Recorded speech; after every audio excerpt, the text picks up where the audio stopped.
Welcome to the Post Woke World. My name is Jennifer. I'm your host. And we're going to talk today about the myth of the DNA deepfake, these ghost profiles, and how they manufacture your presence. It's a little bit frightening. This is all allegations, alleged, in my psychic, so just take it for what it's worth. But these are concepts to think about as we move forward in the digital age and post Koberger, which I still think is going to come up later. But for now, you guys know the names, right? We talked about it. Maxwell, Rockefeller, Epstein, who it turns out is likely just a constructed front for this behind the scenes trafficking, blackmailing operation. He was one of our own CIA assets and also an Israeli asset. It's just absolutely insane. Okay. Anyway, post-woke tangent. I'm going to bring it back. The point I'm trying to make is these people, if we study them, we can see how the structures in our society have been controlling us. And they've controlled the textbooks. We talked about it, and the media. And this all manages our reality. We've talked about it. If you weren't watching the news or on the internet and you were, say, Amish, you might not have known that COVID was even happening in your area. So they're just not coming for our mind anymore. They're coming for our biology. And we've talked about this too. Many people have talked about this with the Idaho 4 case and this DNA and what it means. So we're not fighting between two different things here or the lesser of two evils. We're over that. We are beyond the dichotomy that they hand us, which is this or that. We no longer look at it that way, right, guys? It's not about battling sides. It's about taking a perspective, reframing it, and looking at it critically. That's what we do. So we want to fight upwards through this system, not get caught in the drama down here. We want to go up, and we want to get to the truth. And when you speak truth to power, people know it. And so we have to keep discussing these things. So let's talk about potential state-sponsored forensic warfare or a final stage of institutional indoctrination. This has become a reality. If you've read any of the Epstein emails or listened to any of the commentary, they talk about how he is fascinated with genetics. And it's frightening to think of all this DNA tests that he was using and sending to Ariane Rothschild. Why are they taking all these DNA tests? Who are they for? They ordered 23 at once. I mean, I'm not entirely sure what was going on, but we do know that he wanted to have baby farms and he wanted to spread his seed far and wide. And we also know that he and Bill Gates hung out, or his construct and Bill Gates hung out. Okay. So if you think your DNA is an undeniable truth, okay, that's true. Our DNA is the truth, but the way they frame these things now, they're creating them. And that's what I want to talk about today. So it's like this black box, the elite DNA startups. We've talked about this, right? We went over Othram and the money that seeded Othram. We talked about that white supremacist, probably political operative, probably not even his real name. And I'm blanking on it right now, but you know the video. I'll link it. Okay. But these aren't government labs. These aren't constructed by the government. Not that would make it better or less corrupt, it turns out. But regardless, they're elite DNA startups. The elite have an innate interest in their own DNA. In fact, I think all of us have this innate interest in our own DNA, right?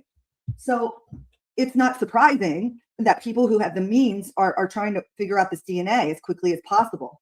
The problem that I have is that they're doing it and they've been hiding it from the rest of us. And then they don't tell us the truth. That's the problem. And some of the truths might be hard to handle. I don't know. I'm not saying that I know, but I'm just saying that, there are archaeological finds out there that have been suppressed. We know that there were giants. We know there were giants. They've hidden them, but there's proof. You can go to the Archaics channel and look on his book tree list, and he talks about giants. I have a couple of the books, but they hide these things, but we know now they're lying. They don't want us to know the truth. So it's hard to figure it out. So they start these elite DNA startups. Sorry, that was post-woke tangent. I'm just trying to say it's tough to trust anything at this point, right? And just like Robert Maxwell used his printing empire to indoctrinate generations, these entities, these elite DNA startups, Othram being the main one we're talking about right now, they're using our genealogy to map our own future, okay? So they operate in the shadows of these venture capital and Masonic style secret, people and meetings. These are the people that went to Yale together, or their grandparents went to whatever. Their grandfather was in Skull and Bones. They got the secret. They're all Look, it's just like in your hometown. If you live in a little hometown, you're going to know exactly what I'm talking about. If you live in a little hometown, whoever the football star was, or whoever, is the popular guy and girl, whatever, right? In some small towns, these people don't die out. They actually continue to thrive, and they do really well in things like sales or business, because people know them. They love them, right? They know them. Well, the same thing. They feel like they owe each other. They're from the same town. Like we got a little secret handshake. I mean, people do this on the most basic level. So of course, on these higher levels, with these more structured institutions, these people are going to develop these secret associations. I don't. I don't have an issue with that. Well, no one should. The issue, though, is when you have a president who is a part of one of these secret societies, and the lore is that they make people sleep in a box. This is the lore, like a skull and bones. Then it becomes concerning, because these are the guys that are making deals about whatever it is, the elite DNA startups. If W didn't become president, he would have tried his hand at that. It turns out if you're a kid of one of these people, you can just do whatever you want. You can try to be an actor, an actress, a singer. This is all them just putting on shows constantly and trying to influence us one way or another for their world vision. And we're all starting to see it. It's becoming more and more obvious. And so with this DNA thing, though, which is bringing it back, sorry, went on a little tangent, they're not answering to a judge. They're answering to a system that created them. So these DNA, like elite startup companies like Othram, they don't have any like restrictions placed on them. So there's this whole myth surrounding genetic privacy. And I just want to talk about this for a second. But I told you I had put my DNA into the system many years ago before I became sober, before I always say before my third eye opened. I didn't even consider that 1984 was a real threat, right? So anyway, I did it. And, it's fascinating stuff. Now, I did take it off of Ancestry, and I have it stored safely, okay? It's digital information. It's a digital file. But I remember when I signed up that I specifically checked off boxes. I looked for them and checked them off, stating you can't use this for research, you can't use this for criminal investigations or whatever. I wasn't going to have my DNA give up some relative somewhere. I just didn't want to be a part of it, okay? And I'm for being used in cold cases. I think that if everything else has been exhausted and it's 15, 20 years, you can't, and there's leads and maybe you can find it. I think that's helpful if it's accurate, but I'm not for it being used in an active investigation. And that's what they did in the Bryan Kohberger case. And this case is historical for so many reasons, that being one of them. It was the first time I believe it was used in an active homicide investigation. Okay. Now, I don't know if Othram is involved in this Nancy Guthrie psyop, but let's just be honest. That thing is 100% a psyop. Anybody still following that, please tear them away from the TV. So these things, these partnerships, right? These private public partnerships, they operate in the shadows. We don't know what the fuck they're doing, what they're looking at. Look at what Epstein was looking for in his DNA and all the weird stuff he was trying to figure out. These people are messing with humanity at such a base level. And it's terrifying, honestly, because they have the access before the rest of us. And I'm not saying the rest of us would make better choices. I think that each person has to make their own choice with this stuff. But it's unfortunate that as humans, the people that rise to the top in the system eat their young, literally eat their young. And that's why I feel like the way the system is structured right now is not right. And I think there are better ways to structure it. I have to believe that. That's an optimist talking here, but they do operate in the shadows of venture capital. And so we just have to consider that these things are there. And if you never took a test, it doesn't mean you're still safe. You could have a single saliva sample from a distant cousin you never met. And that's enough to map your entire identity without your consent. Okay? That's insane. That's what happened to Bryan Kohberger. In 2026, user privacy settings are a myth. Law enforcement is bypassing them, okay, through secondary, third-party data brokers. We saw this. We saw this with the woman who came onto Truth and Transparency's channel, Ms. Vargas. We saw that with her. She told us what was going on. And then she got a visit from the FBI that night. That was really, I consider that witness intimidation. Remember that? So law enforcement, like we said, it's bypassing some of these things and going right to the third-party data brokers, Ancestry, 23andMe, yada, yada, and paying for our genetic codes. And so they marketed it back then when I did it. And we're talking got to be like 12 years ago now or more, as, you know, way to find your roots. But the hidden reality is that they're turning us, people who put that in the system, into a permanent node in a global surveillance web. So it's no longer our own DNA. They can actually patent certain portions of DNA. It's literally considered slavery at that point, because they're able to dissect the human genome, and then determine which things are causing certain problems. And then there's going to be medicines that address that certain gene, the CRISPR idea, right? And so there are already companies patenting the RNA, the recombinant DNA. I'm pretty sure that the Supreme Court at some point said it was illegal to patent DNA, at least in our country. Does that mean it doesn't happen? No, it doesn't mean that. It doesn't mean anything, apparently, because we have pedophiles in charge. And that's apparently not enough for anybody within proximity of these people to do anything. Like me personally, what am I going to do? Start a riot? End up in jail? You know, what are we going to do? Unless we're going to do a massive protest, a massive march in Washington, D.C., and show the world that we don't agree with cannibalism and all these other things. That would be cool. That's legal, right? It might not change anything, but at least let the rest of the world know where we're coming from. My listeners I have listeners from all over the world. I love it when I look at my metrics. Australia, England. I've even had listeners in Indonesia.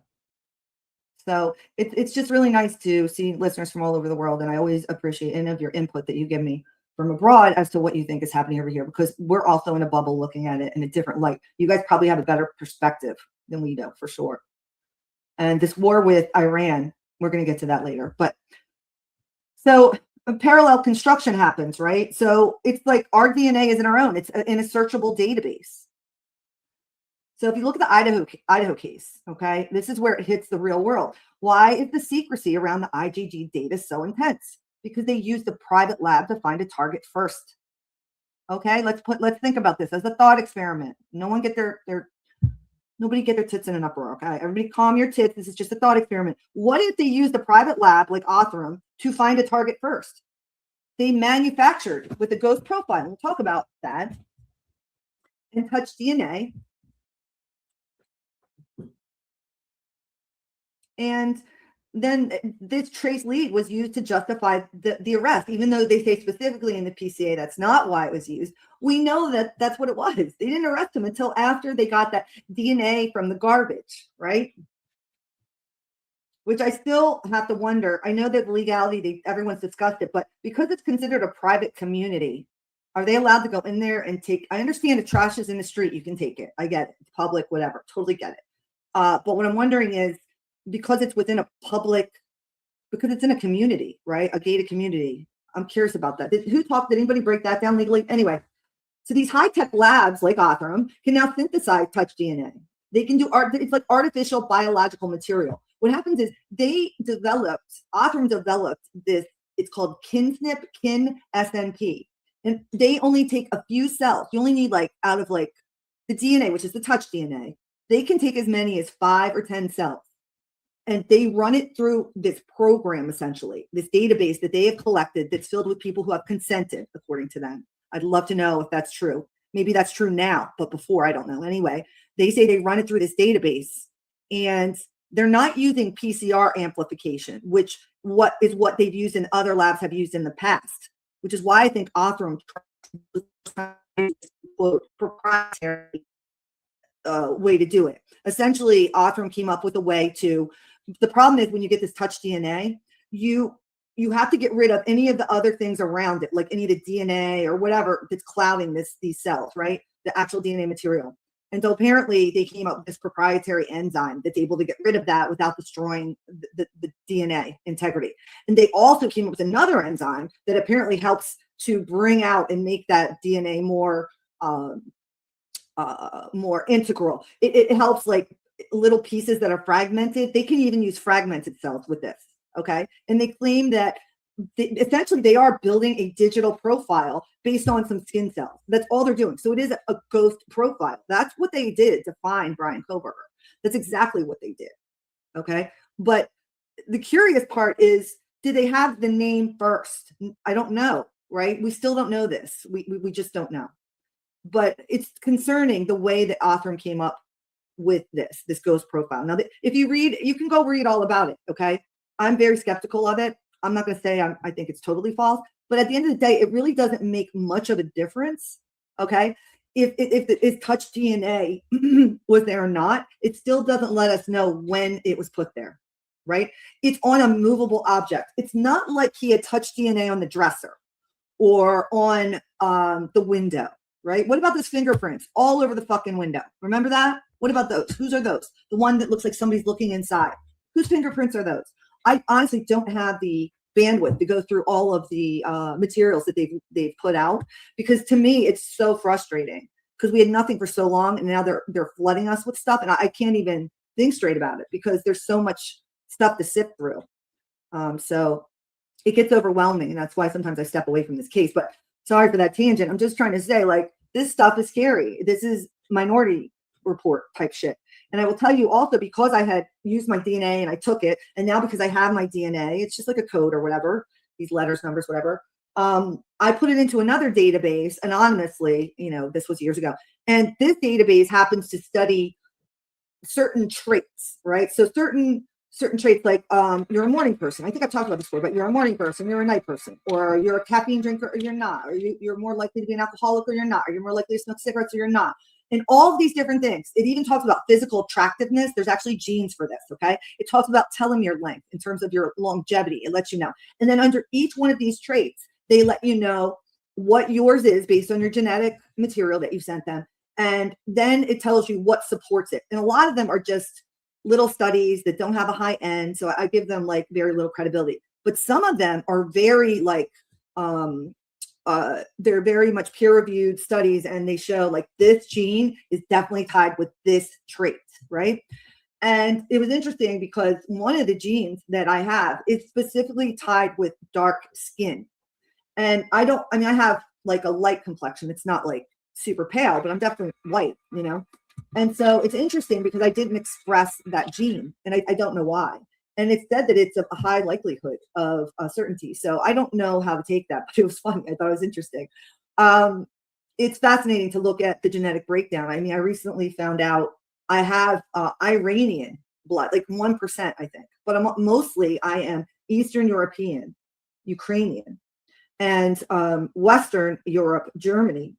And then I have some England, I have Scotland, I have a bunch. I should bring it up sometime, but regardless, post-woke tangent, just saying that there's a lot of fascinating things you can find out. But the point I'm trying to make is this information, and then I can always answer the question. So it says, "Oh, are you a morning person or a night person? Your genetic thing says this, blah blah blah." I never answer that because I'm not feeding the machine to help it understand us. And this is what Minority Report's about. Once they can already map our attention by how much we're blinking, and they're mapping and predicting our behavior. That's what this AI is doing. That's what cameras are doing. It's all predicting and mapping. But what's important to understand, it's the problem is it collapses. If you look at the double slit experiment, when something is observed, a measurement can be taken, and therefore it's no longer an option for it to do something else, right? So if we have all these things that are observing us and taking measurements of our movements, right? So now it's observing us, this camera. It doesn't have intention. It's not a sentient being. I don't believe it ever will be, unless they're using this mycelium fungal shit. That's a little scary, but that's a different issue, different topic for another day. But for now, and hopefully for quite a while, it's not sentient, right? So it's just something to consider. It's studying our movements, and it's all for guiding our behavior into something. And it's really powerful. If you've ever seen some of these mentalists out here, and the way that they are able to guide people's behavior through priming and precognitive suggestions, and then everybody ends up picking something that they think is unique to them, like a strawberry, independently, and yet they don't know why. That's scary. I've seen it happens. It happened to me in real life with the song from the Beatles, the Obla Di Obla Da. I thought it just came into my mind, and then I saw a license plate when I was at the stop, and I said, "That's crazy." I thought of the song, and then I saw the license plate, and my girl said, "No, you were behind that car for 5 miles or so at least." My brain subconsciously registered the OBE, OBA, or whatever it was on the license plate, gave me this information and then presented it to my conscious mind as if it was a novel idea. Hey, remember that song from the Beatles, Obla D? Literally, that's what I was saying out loud, and put it on and thought that that was a unique fucking idea that I personally came up with and was wondering why. Think about that. That's how powerful our subconscious is. That's crazy. How much is the subconscious really in charge here? It tells you a lot, and it makes it really important what you're feeding it. And subconscious, I mean, images, all kinds of stuff, subliminal shit. They've been doing this. I mean, I studied psychology as an undergrad for this reason. The subliminal marketing thing, the movie theater thing, buy popcorn shit. People saw it slowed down. They all freaked out. I mean, it's so much more sophisticated at this point. So anyway, the whole point, though, is that they're never going to admit it, right? So we can sit here and sleuth all day and try to figure it out. But like, how are we ever going to figure this mess out? We know it's wrong. We all know it's wrong. We know it's not the truth, no matter how many times people want to tell us it is. We know it's not. And, the final goal wasn't conviction, right? The final goal for somebody like Bryan Kohberger is to gaslight him into believing that he's the culprit, okay? That he's the one that did it. Look what they did to Richard Allen. Look how they broke that man down. It's disturbing. It's so disturbing, that case. That's another one that makes you want to, like, the fire in my belly and I want to spontaneously combust type shit. That stuff makes me insane. And for people to think that man is guilty, I can't. So, it's hard, though, for Bryan Kohberger. Now, he's a logical person, but it's tough, right? They're presenting you with this evidence. The thing is, they didn't really have much other evidence. Let's be real. So just be aware, DNA is being weaponized. And even if you didn't put it into a database, you might have some cousin who doesn't realize that they're snitching on their ancestors with this shit, okay? The DNA is snitching on the ancestors, okay? So just keep it in mind. So this Kohberger case is reaching its finality in 2025-26, and a flashpoint for a lot of us who are still looking at this is where the DNA and the digital are no longer just evidence, but there's these tools that are crafting and enforcing the state-sanctioned narrative, right? The Nancy Grace narrative, okay? DNA is a narrative control. So think about how DNA is really just a genetic railroad. It's like, bingo, got DNA. We can lock them up already. We don't have to have a trial. We got DNA. We're good, guys. That's how it's been presented in our society for so long. And while DNA is definitely helpful and has solved quite a bit and helped resolve and, actually exonerate quite a bit, okay, it's not something necessarily that you can say is always the golden ticket here. But many people, we all have been entrained to believe it's like, oh, DNA, forget it, lock the guy up. Everybody says about the Kohberger case. It doesn't know anything about it. Oh, they had DNA on the knife. Blah, blah, blah, blah. They don't even care about anything else, right? Think about it. Maybe it used to be like that. And now you're not because you see, right? It's not worth getting upset with people about it. It's not worth fighting about these details and this stuff. Why would you get upset about this shit? Like, genuinely, people that get upset about some of the details in this case really need to take a couple deep breaths and say, like, how is this? I mean, I get that you're like, people are, and this is no one in specific. I just noticed this stuff because I used to be like that back in 2016. I used to actually think it mattered when I was bitching and trying to correct and all this stuff. And I realized nobody's listening to me. I'm just causing myself to be more and more agitated. And it's not going to change a damn thing. It just won't. Ego gets way too attached to some of this stuff, and it's not worth it. It's not healthy. Even if you think it's for justice purposes, your ego is way too attached at that point, in my opinion. Anyway, this DNA was used to frame it from the jump, right? So it's just this whole pattern where law enforcement identifies a suspect through the secret family tree. They construct a timeline that fits the biological find, right? The timeline was the big issue here, guys. So they get Kohberger, and now they're like, great, we got the name. Now let's see how we can, corroborate it. Only they're not getting jack shit to corroborate it. They're just not. They get a tower dump with low integrity data from this tower dump, okay? And they try to piece shit together with some like pins at a tower, and then him hit the campus. It doesn't work. It never did. But now that we have Cyray coming out, it's just obvious that they're lying. They're hiding and they're lying. It's very, very obvious, guys. I don't even know how people can deny it that far. So what happens with this genetic railroad is that science can get so complex, it becomes difficult because people are afraid to ask questions. Look, I'm gonna tell you right now, never be afraid to ask a question. It is true. There's no such thing as a stupid question. If you have a question, guaranteed somebody else does too. And if somebody mocks you or laughs at you for asking the question, who gives a fuck? Genuinely, who gives a fuck? I know I don't. I used to care. I used to worry. I used to not want to ask questions. And now I always ask questions. Always. That's how you learn. And you have to ask in the moment. If you wait and try to look it up later, the moment's gone. Challenge. Ask questions. There's nothing wrong with asking a question. This is where critical thought has been lost. People think it's an imposition or you're being too assertive or aggressive by asking a question as if you're putting someone on trial. No, you're clarifying. You're fine-tuning, you're refining so that you can understand. How are you supposed to understand another person if you just listen to everything they say and take it in and you just say, yes, thank you for telling me all of these things. I don't know what it means, but I won't ask you any questions because I don't want to upset you. So I'll just come up with my own fucking weird narrative. That never works. Anyway, back to the genetic railroad. So it becomes very complex for people who are not scientifically minded to really even understand what's going on. So they're just like, that's DNA, whatever. It doesn't matter. I don't care. It's DNA. He did it, right? So they classify these IgG techniques as investigative leads, okay, rather than courtroom evidence, which is what the big issue was, okay? They're not leads or tips. Your ancestors are not whispering or calling the fucking police. These are evidence that was produced in a private DNA lab. And you're telling us it's a lead. That's the first problem, the framing of it.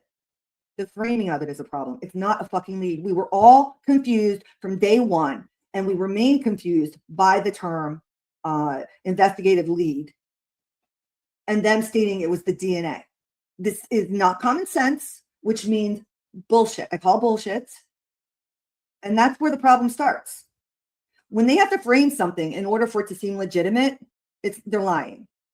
And I didn't even consider this before, but it makes sense. Think about it. That was evidence collected allegedly off a snap at the crime scene. And that took a long time with those leads and everything. Just very, very bizarre. Okay. Doesn't make any sense. On top of which, I believe this is the first time they used their new proprietary kin SNP, which they claim is highly accurate. And on top of all of that, if you want to not worry about your Fourth Amendment rights and look at this like, who cares? His DNA was there. It still doesn't mean he was there. Again, the DNA is not on the bathroom sink, which, by the way, it could be and still doesn't mean he was there. We've talked about that study too. But at least that might be more compelling it should be more compelling maybe for people. But he doesn't have any other fucking DNA anywhere else, like anywhere else in the fucking house, nowhere. And yet you have blood over at Jack Showalter's. What's happening here, people? Right in front of us, being told this and being told that doesn't matter.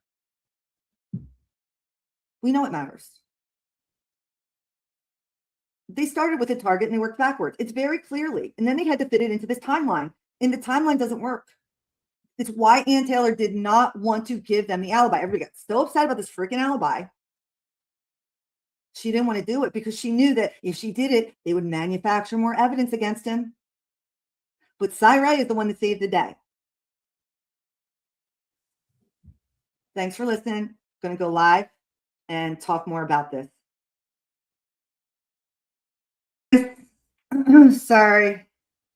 Not trying to be confusing here. Hold on. Let me just stop this. Other one. Stop screen. Okay. So how you guys doing? What do you think about all of that? I'm just going to come say hi in the chat for a second. I think I said hi to you guys. Yeah, Doc Terry, Dan. It's nice seeing you guys in here. I appreciate it. And Miss Q, 3989. So let's talk a little bit more about Cy Ray, though, and the alibi, the stargazing alibi, which we know Ann Taylor gave the most nuanced alibi ever. And a lot of people got pissed off about it. But in my opinion, Ann Taylor basically, oh, thanks, Dan. Yeah, it is like all aboard. DNA on the train. That's it. Straight to the death penalty, Don't stop, go. Just like, we got DNA here, guys. Let's just keep it going. But then you look at the DNA, which is the only fucking thing, sorry for the F-bombs, but seriously, the only thing that ties Bryan Kohberger there. Without that, there's nothing else. And everything they constructed around the PCA has actually been proven to be false. And that's why I wanted to talk about Thierry, because, he basically, listen, there are ways you can get open source, they call it open source information. It's OSINT, right? I forget what the NT is, but essentially it's open source information is a way of, it's not hack, it is hacking in a way. And what I mean by that is, if you can write certain codes, or how to write certain, they call them Google dorks, which are commands in Google to make searches specific to something, you can sometimes uncover some insane things. And I've done that. I have gone down that rabbit hole and done that. And none of the things that I discovered were things that I was able to corroborate and cross-check and stuff. And I didn't want to go too far deep into it. But you can, okay? And so because you're able to do this, it's not surprising to me that someone like Cy Ray, who was a former police officer, developed a more precise way of measuring cell phone data in order to help law enforcement. That makes perfect sense to me. And he I guess had been developing this for a while. What I think is interesting is that I don't even know if you need proprietary software to do what Cy Ray did. I feel like there are coders and hackers and people who do OSINT. They can look at the back end of some of this data with some of the data points they were given, and maybe some of the unsealed records or whatever. I'm just contemplating. I'm not saying this happened. I'm just saying it wouldn't be surprising. They have this whole database called I've Been Hacked, and another one called Pond or something, I forget. But these things are searchable. You can even ask your AI to tell you how to do it. It's not hard to dig and get data on things and look at cookies and all these things. So it turns out that the initial dump that included Bryan Kohberger's phone that wasn't on, and then it pinged at some other thing, and it was near the house and all this shit, was really just a lot of low resolution data. It wasn't high quality data. It was a dump. It was like, and they had to filter through all that. They didn't know who they were looking for, right? And then they basically, they weren't even looking at Bryan Kohberger at first. Not at all, even after the dump, right? They were formulating other theories. And then this lead, which is the DNA evidence, is being framed as a lead. And that's the big problem. And I don't remember or I don't know if they focused on the fact that I think that's the way to get around it, because presenting it on the you're presenting that DNA evidence as a tip, as an investigative tip, is so far from the truth. And that's literally how they're getting away with it's how they're getting away with the Fourth Amendment search. Because if the DNA on the snap, okay, if the DNA on the snap gave something, that's evidence in the court of law. And you could challenge how it was, picked out, what was done to it, whatever. And if it matched some of the encode, it's great. But they could still break down how they got it, right? But now you're sending it to a private lab that creates something. And we talked about it. KIN-SNP. It's a proprietary method for the way that they do this. And they build a profile. And apparently they came up with 3 cousins or brothers. I don't know the names of them. I'd like to know them if anybody saw them in the documents or they've been unredacted. They probably haven't been. But I always suspected that Bryan Kohberger has relatives in the area. We know that his father, his father's family, I believe, the Kohbergers, he has an aunt that went to WSU who allegedly studied criminology or forensics or something. Does she still live in the area? Who are her sons? I mean, we've all looked at pictures, and Bryan Kohberger really does look different in different photos. And that's why sometimes I wonder if it's a construct, you know. But the reason why, look, he could be a construct to bring us into this DNA prison that they're trying to set up. But it doesn't mean that the murders are not real, you know. Like, I believe something, definitely some tragedy, something horrible happened, you know. So I just don't believe, like you guys, that's the narrative, that what they're telling us. So anyway, let's get back onto the Syray thing. So, you know, more and more documents are becoming unsealed, okay, following Kohberger's plea, his guilty plea, which I did a video on it, and I believe, if I had to place my bet, that the only reason he pled guilty was to avoid the death penalty, okay? And studies have been done and shown that this is very common for people to plead guilty so that they do not have to worry about being put to death, okay? And we already know from the signal in the field from years ago that his mother is very empathetic, his mother. So empathetic that she had empathy for Ted Bundy, who, when people were cheering as his hearse drove by with his body, that she found that appalling. That even someone like Ted Bundy, she felt, didn't deserve that type of mockery after death. And I'm going to tell you, I agree with her, right? It doesn't make her a serial killer lover or whatever weird people want to say. Not at all. What it makes her is someone with integrity and a value system she has very high morality, right? Because a lot of people can't take it. They love their spite and their revenge, and they want to laugh and mock. And I get it. I get it. I know people like that, but I don't find that. For me, that doesn't make me feel good ever. It's just not something I do. I can't do it. I've tried to do it, and I always feel shitty afterwards. So it's not about I'm better than that or whatever. It's just like I can't do it. It doesn't work for me to do that. But I understand why it works for other people, and it does make me laugh sometimes. So that's what it is. Regardless,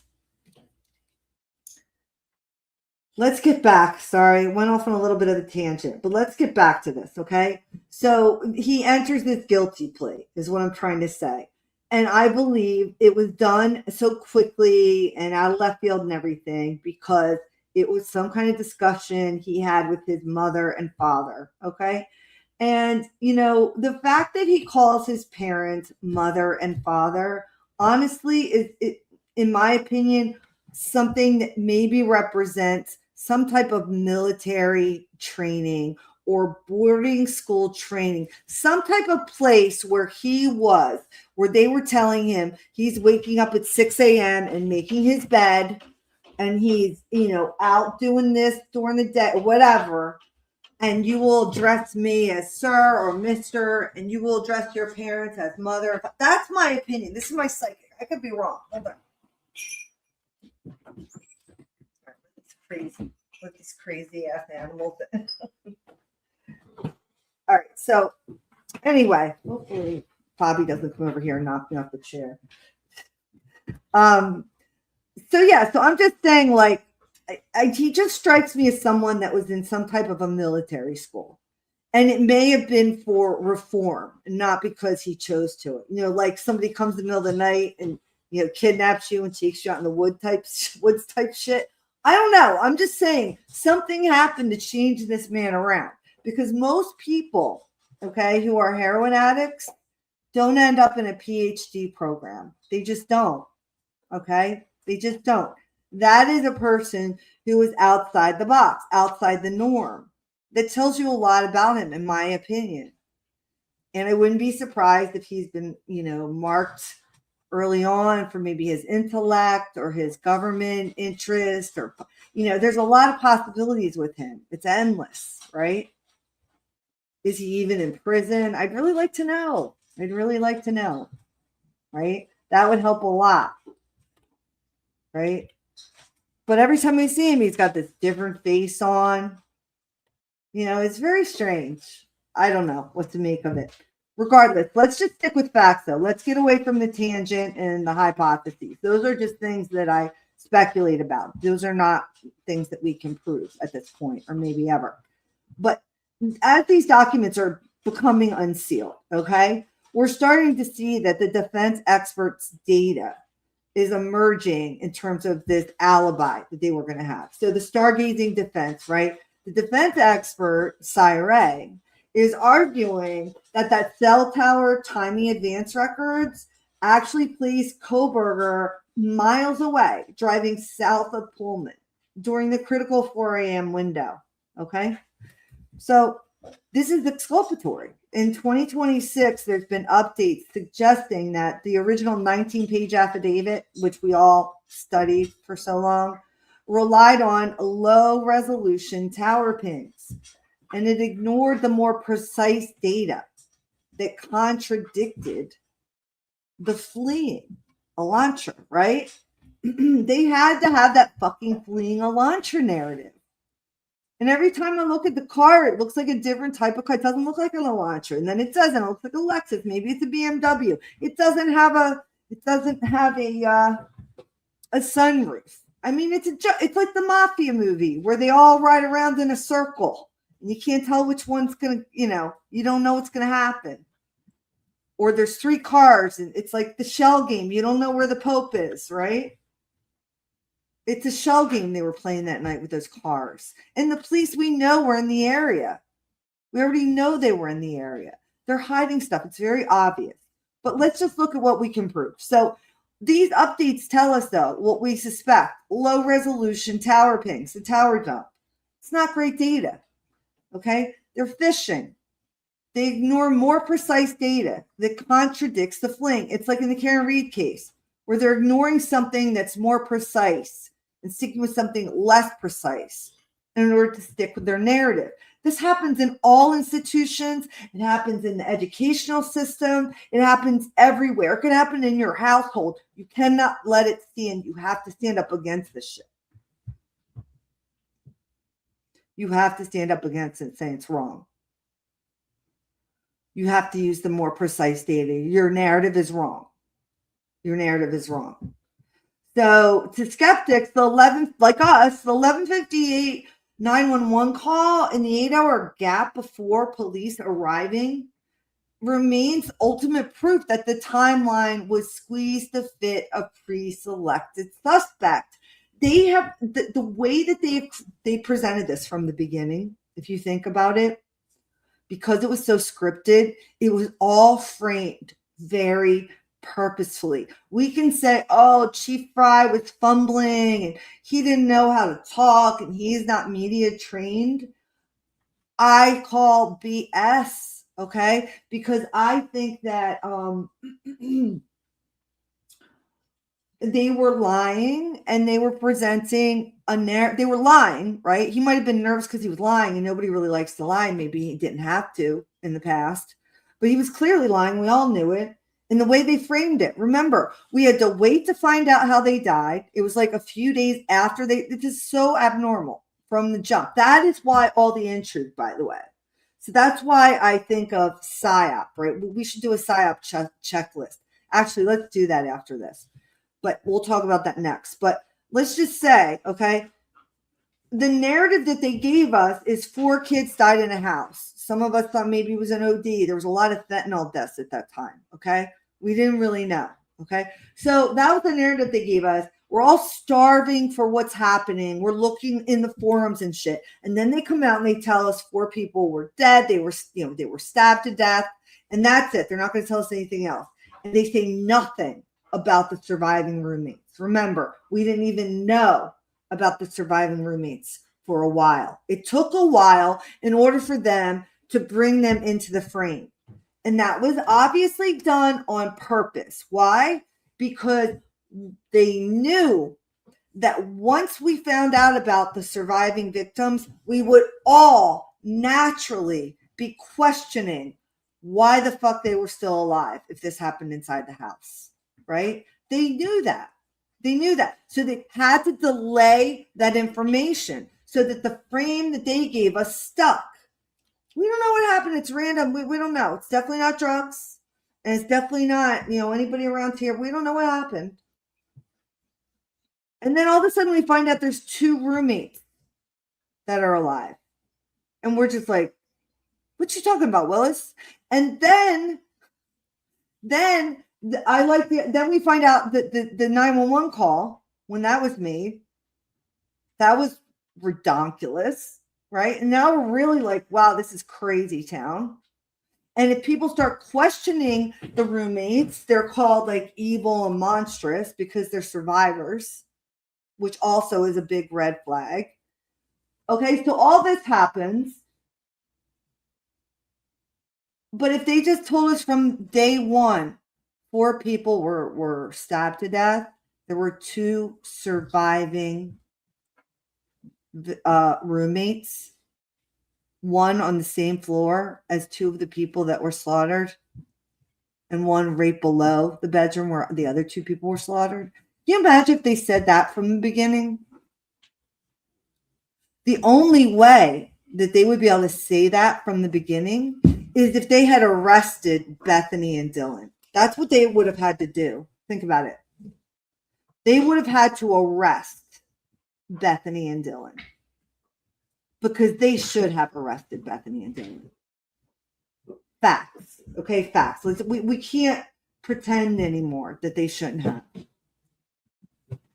These are people who have stories that do not match their digital data. There are many inconsistencies. Now, does that mean that they killed someone? Absolutely not. But it does mean they're hiding something. It means they're lying, and it means they're complicit.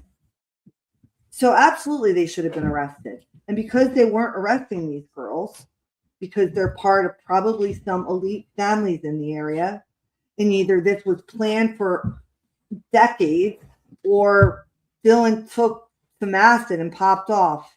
I don't know. I really don't know. Allegedly. I'm not saying it happened. Just there's something not okay here.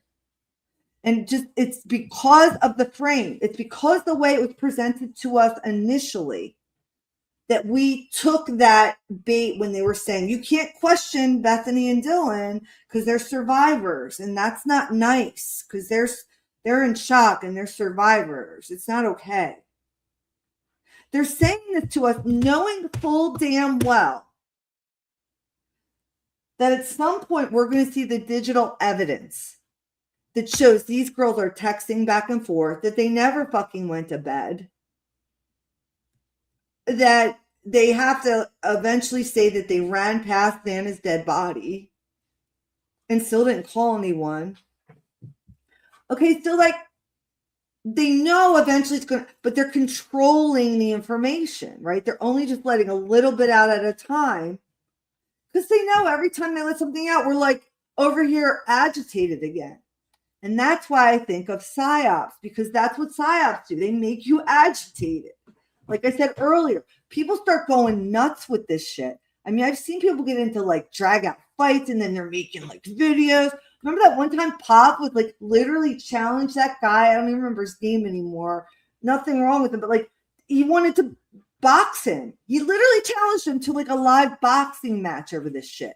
That's when I'm like, guys, come on. This is not that fucking serious. I'm not saying that people dying isn't serious or corruption isn't serious. That's not what I'm saying. What I'm saying is your ego attached to the case at that level is not healthy for anybody. It just isn't. It's not healthy for you. And it's not healthy for true crime community, in my opinion, because it starts pitting us against one another. For what? What do we are? We're not the investigators over here. I mean, we are. I'd like to, but I don't have some idea that I'm solving this case or figured things out that other people haven't. The government already knows what happened. We're not, these people in charge already know the truth. I'm just trying to like get scraps over here to try to make some sense of it. I know whatever it is, it's not what it's presented as. And so I'd really like to understand what it is. I understand the effect of it, the chaos. And so when I see people in a true crime community kvetching at each other about like things that honestly I don't think have much consequence, I think eventually Bryan Kohberger will be exonerated. I do believe that because of just technology, data, things like that, right? And I believe that because the signal that was given. I think there are signals given in this psychological operation, right? I do. So this is all opinion, though. I don't really know, okay? But regardless, these updates that we're getting from CyRay, he's telling us, like, this affidavit was bullshit. They used this, like, low-res tower dump, and they're trying to make these precise movements with the Elantra. I did a video on that a long time ago. I don't know if anybody saw it. There were some people that saw it. It was pretty cool. But I was like, I'm going to map this out. Like, they're giving us pings here, and they're giving us pictures of his car over here. And I did the whole thing. I went into a map. I mapped it out. I showed the cameras they saw, tried to show like how any of this could happen. Okay. It was wild the way that they pieced this together. Honestly, the whole thing is clearly constructed. When you think about the way they tell you how he drove, even though there's really not much evidence, some of it is just some pings. Okay. So anyway, back to what I'm trying to tell you is people who are interested in research and who are curious, you can find a lot of this stuff by using coding and OSINT and shit like that. You find the back end data. And apparently it's been leaked. I haven't found it, but apparently it's been leaked or unsealed. And it has to do with what CyRay has been saying all along, which is he wasn't anywhere near there at 4 a.m. He was over in Pullman, Washington, right? And so it just proves that timeline was squeezed to fit a pre-selected suspect. You can't deny it. That and the genetic, the DNA, right? The ghost profile that they created. So the mainstream media just keeps spreading this. They just keep talking about this. And this 25-minute window where this sedan is there, it doesn't add up. I mean, we've spent countless hours researching the patterns that nobody else is talking about, right? And if you just go beyond the tower dumps and into the back end forensic data that the state has tried to shield from the public, you can see that the timeline completely collapses. Their timeline completely collapses. So that's how afraid Bryan Kohberger was of getting the death penalty. The fact that they had this kind of data. But then if you look at the signal Judge Hippler gave to CyRay, what did he call him, a conspiracy theorist? That's really scary for a sitting judge to call an expert a conspiracy theorist because they're presenting data that destroys the prosecution's narrative. Think about it. There was a lot of innuendo in this case in terms of, especially when Judge Hippler came on. And I think I might at some point go back and look at the linguistics of this man because I feel like there was a lot of sort of implied things that maybe if you're local to Idaho, you might pick up on. I don't know if anybody in the chat is from Idaho, maybe you can tell me. But I know culturally and geographically, there are things and ways people act and respond and et cetera that outsiders may not recognize. And I do feel like Idaho is a place where there are probably some patterns that if you're not from there, you're not going to see. And so any locals want to let me know what they picked up on Hippler.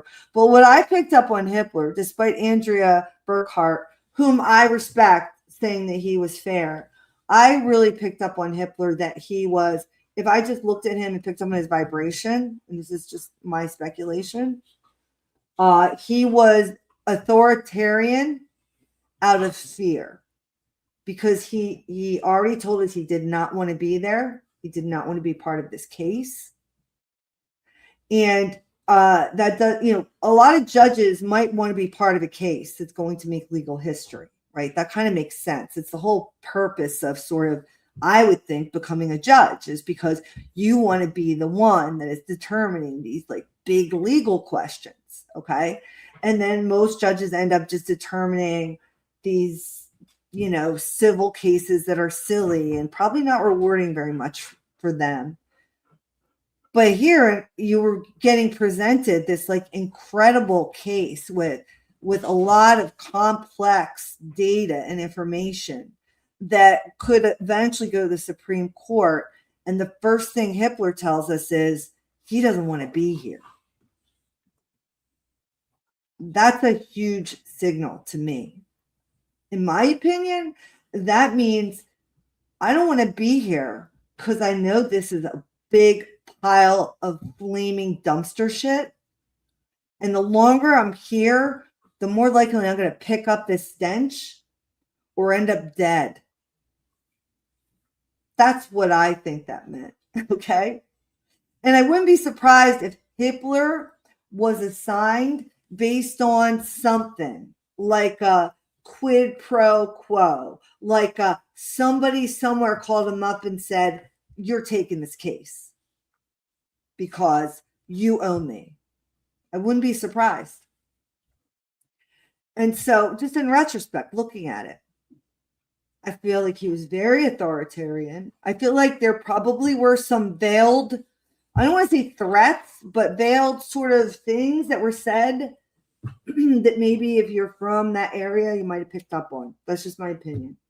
You guys can let me know what you think in the comments. I'd appreciate it. But yeah, I'm just going off vibes and intuition with Hitler and that whole thing. And I'm still kind of in shock, honestly, that Kohberger pled guilty, But now I think, after thinking about it and doing some research and everything else, I really believe it was not actually that complicated. He did what a lot of people have done, actually, which is they plead guilty because they don't want to die. And I get it. You could take your chances and then, it takes 20 years before it can happen. But the Gonsalves family was never going to stop. They made that very, very clear.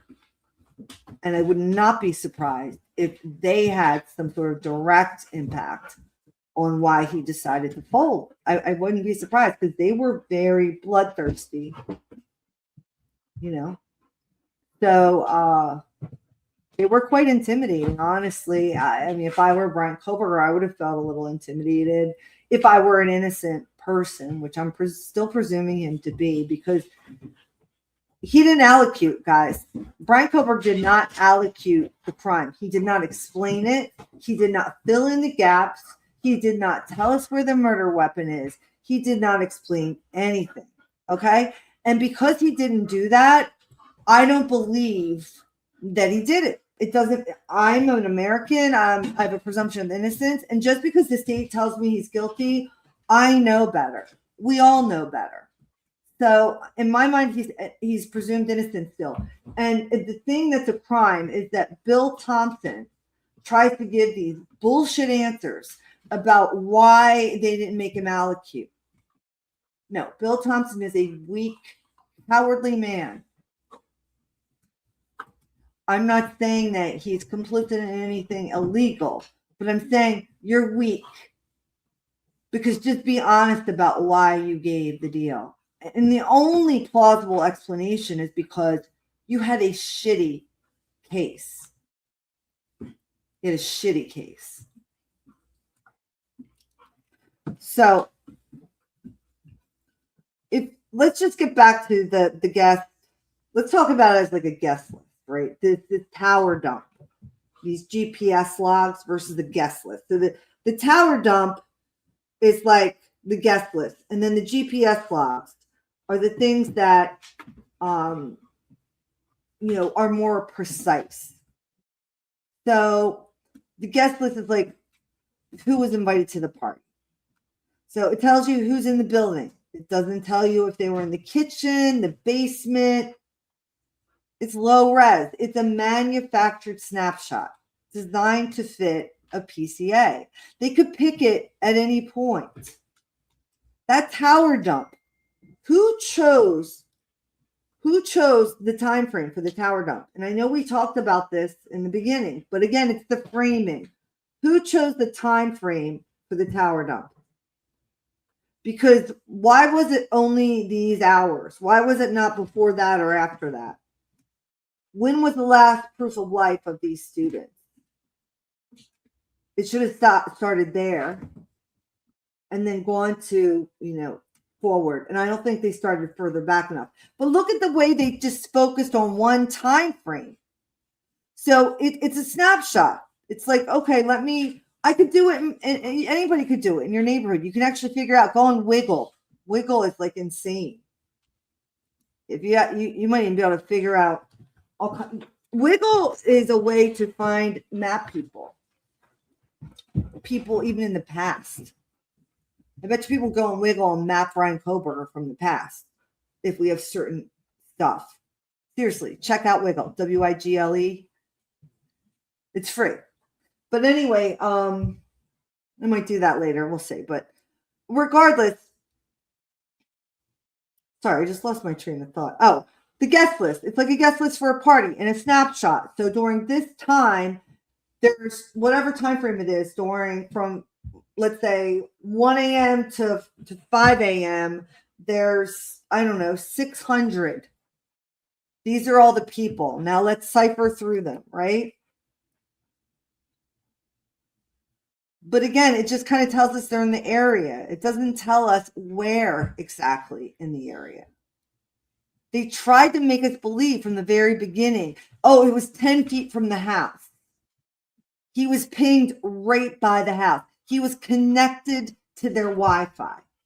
These are very specific words chosen to be, kind of implanted in order for you to believe credibility. Telling someone that the suspect's phone touched or joined the victim's Wi-Fi, that's huge. I remember when he said that. I took it very seriously. And it turns out it's false. Now, I don't think he was lying. I think that's what he was told. Who told Mr. Gonsalves that? Because whoever told Mr. Gonsalves that is why Mrs. Gonsalves is so attached to the idea that Bryan Kohberger is the only culprit or is the culprit. And why the rest of us out here are saying, we love you, woman, and we hope that you heal. We don't think that's what's going on here. And we're just trying to figure it out more. And that's the way I look at it. And I saw on the Kohberger's Facebook page the other day that I'm saying Kohberger. Oh my God. I meant the Gonsalves. I said, oh my gosh, that was really bad. Sorry. But I meant the Gonsalves. I saw on the Gonsalves Facebook page the other day that she has been on a lot of medications, obviously, since her daughter died, right? And so she's tired of it. And I get it. If you've ever been on any kind of antidepressant or you've had any kind of emotional issues in your life, some depression, long or short term, whatever, you see how doctors will be like, oh, here's Prozac. Oh, here's another one. Then you have a side effect, then here's another one. You can't sleep, here's a sleeping pill. You're having panic attacks, here's some Klonopin, right? And then all of a sudden you got 5 drugs. Some of them are actually habit forming. And you feel like you're in a prison because you're like, shit, if I don't take this medicine, I'm going to lose my mind. And now you understand that you're avoiding integrating these traumatic experiences into your life. And this is what some of these drugs do, and they shouldn't be used for that. And I give her, Mrs. Gonsalves, a lot of credit. I'm so sorry I kept saying Kohberger. I give her a lot of credit because, anyway, she doesn't want to do that. She doesn't want to use these things. She used them for a while, and now she says, it's been 3-4 years, and she talked to someone, and she's going to try ketamine therapy, and I think that's great. I really do. And I hope that it works well for her. Some people it does work really well for. There's also the PCP, like the psilocybin that they're doing now too, the microdosing for depression, post-traumatic things like that. So I'm really hopeful. I'm really hopeful that she'll get better with that. And I always have compassion for these people because I just can't imagine the horror of that happening to your child, right? So I'm not saying that I don't have questions, but it's not my place to be grilling these people.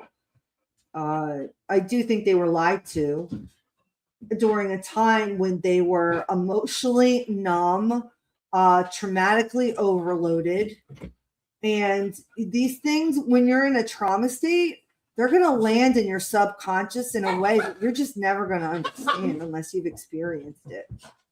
I mean, when you're told your child has been murdered, and then someone comes forward and says, this is what's going on. We believe this. We believe that. We found this. We found that. He's a stalker. He's a weirdo. He was blah, blah, blah.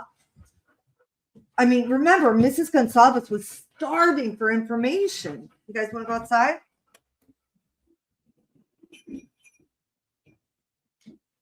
You want to go outside, Vincent? He was starving for information, where she was like begging anything. And they gave her information. I'm not saying I wouldn't have been. I'm not saying anything like that. I'm just saying that they were, in my opinion, they were taken advantage of. That's my opinion. And now that all of that framing has been done in a time during trauma, how are you supposed to change that framing for her? How is she supposed to change that for herself without collapsing, right? Without your ego collapsing. It's like you're sitting there and you're holding onto a wall and you're just holding onto it. And you're just like, if you let go, you're going to die, right? And you're just holding onto this wall, holding onto it. And then suddenly someone tells you, like, actually, there is no wall there. It's your imagination. You're just holding on. Are you just going to let go? No, you're not going to let go. You're going to keep holding on like there's a fucking wall there. This is what human conditioning does to us. This is one of the problems with the way that we think. It's one of the things I'm trying to correct in myself and like point out to other people. We get stuck with certain things and we're unable to move forward. Some people get stuck because something traumatic happened to them, and now they reframe the entire world a certain way or entire gender a certain way. It's just your brain is the thought process is being defective there. You're distorting something, cognitively distorting something. This is where a lot of prejudice and racism and hatred and sexism comes from. It's from people who, and I don't think it's intentional necessarily. Okay. I do think there's intentional evil acts, but I don't think this is one of them. These types of things often are just instinctual or not. It's not learned. The connection hasn't been made in the brain yet. It's not stupidity. It's a perception issue. And if someone would just help people understand to reframe it, I feel like so much less suffering would happen. I mean, I was with someone. I've talked about this before, and I'll say it again. 7 years I was with this person. And I knew all the cognitive distortions he had. And this is why we fought a lot, because I refused to give in to them. But it's taxing and exhausting. And no one should do that to themselves. But I did. I did it to myself because I'm stupid. I have to learn the hard way. I always have to learn the hard way. Always, my whole life. Give me the whip. I'll just keep doing this. I'll do it 1,000 times. As long as I don't have to look at myself and my own issues, I'm happy to just whip myself and say, yeah, I deserve it. That's what I did. Finally, I realized that no. I'm avoiding shit. Stop it. Stop letting people treat you that way. Because I participated in it. That's the other thing. I'm not a victim. I participated in 7 years of that. Okay, I could have walked away at any point. I mean, I did try, and it was difficult at times. A lot of coercive control going on and stuff because my own issues. But the truth is, I didn't move on until I was ready. And I finally got ready when I recognized that no matter what I did, this person's perspective was never going to change. It didn't matter how often I tried, how loving, how loyal you could be. And trust me, giving, I mean, everything. Okay. The exclusion of other things. Okay. It doesn't matter. You can give that unconditional love to someone, and it does not mean they will recognize it and change or suddenly have this spiritual awakening that, oh my God, now they're going to be vulnerable with you. You can't do that. You cannot control somebody else like that. You can't. That was my ego. And it took me a long time to realize part of that was my ego. I wanted that person and I wanted them to be the way I wanted them to be. And they weren't acting that way. So I was willing to take abuse. And by abuse, I mean emotional. But that has its toll, right?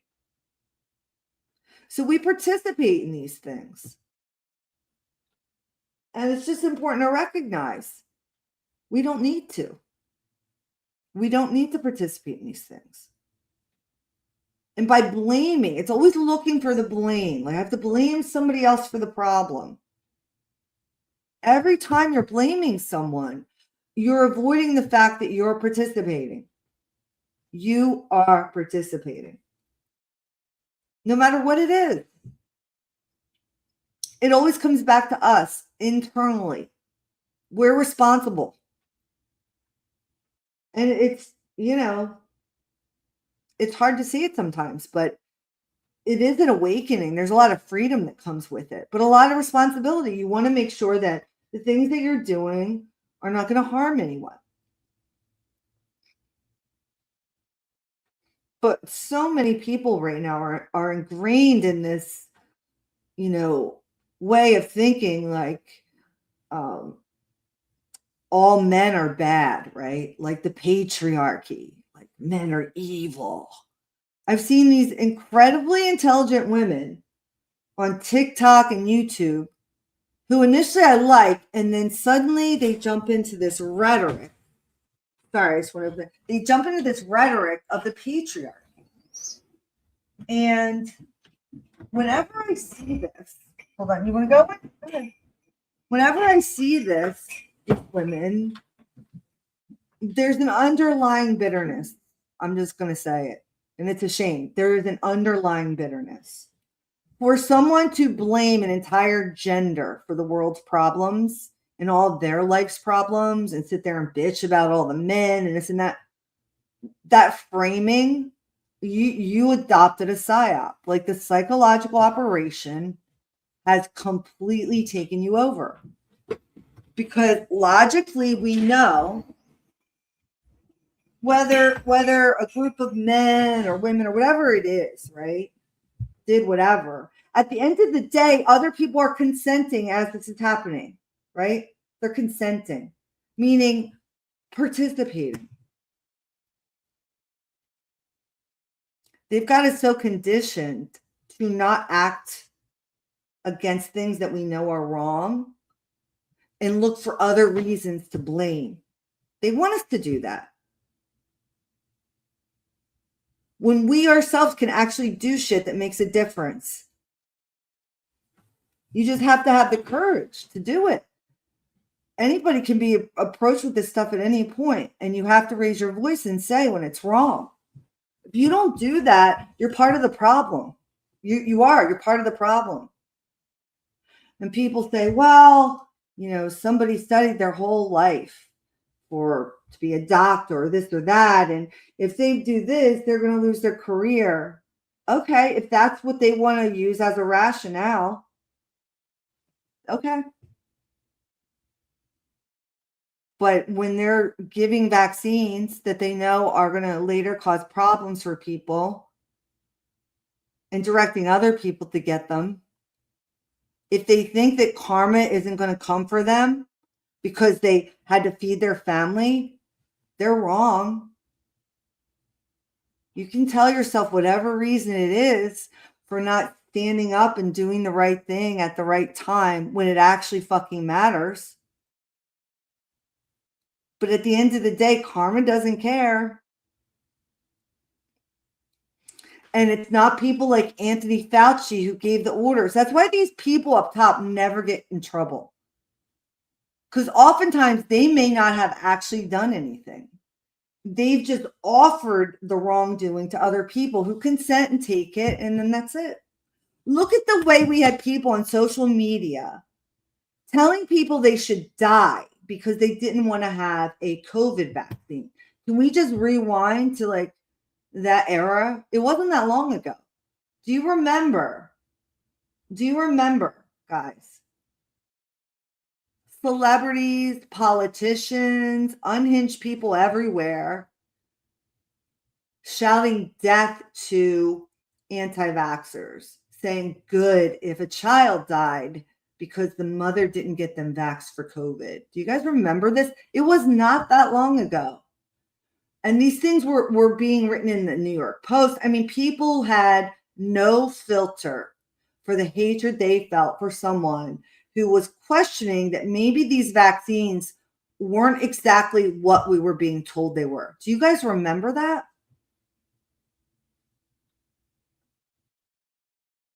Yeah. Don't ever forget that.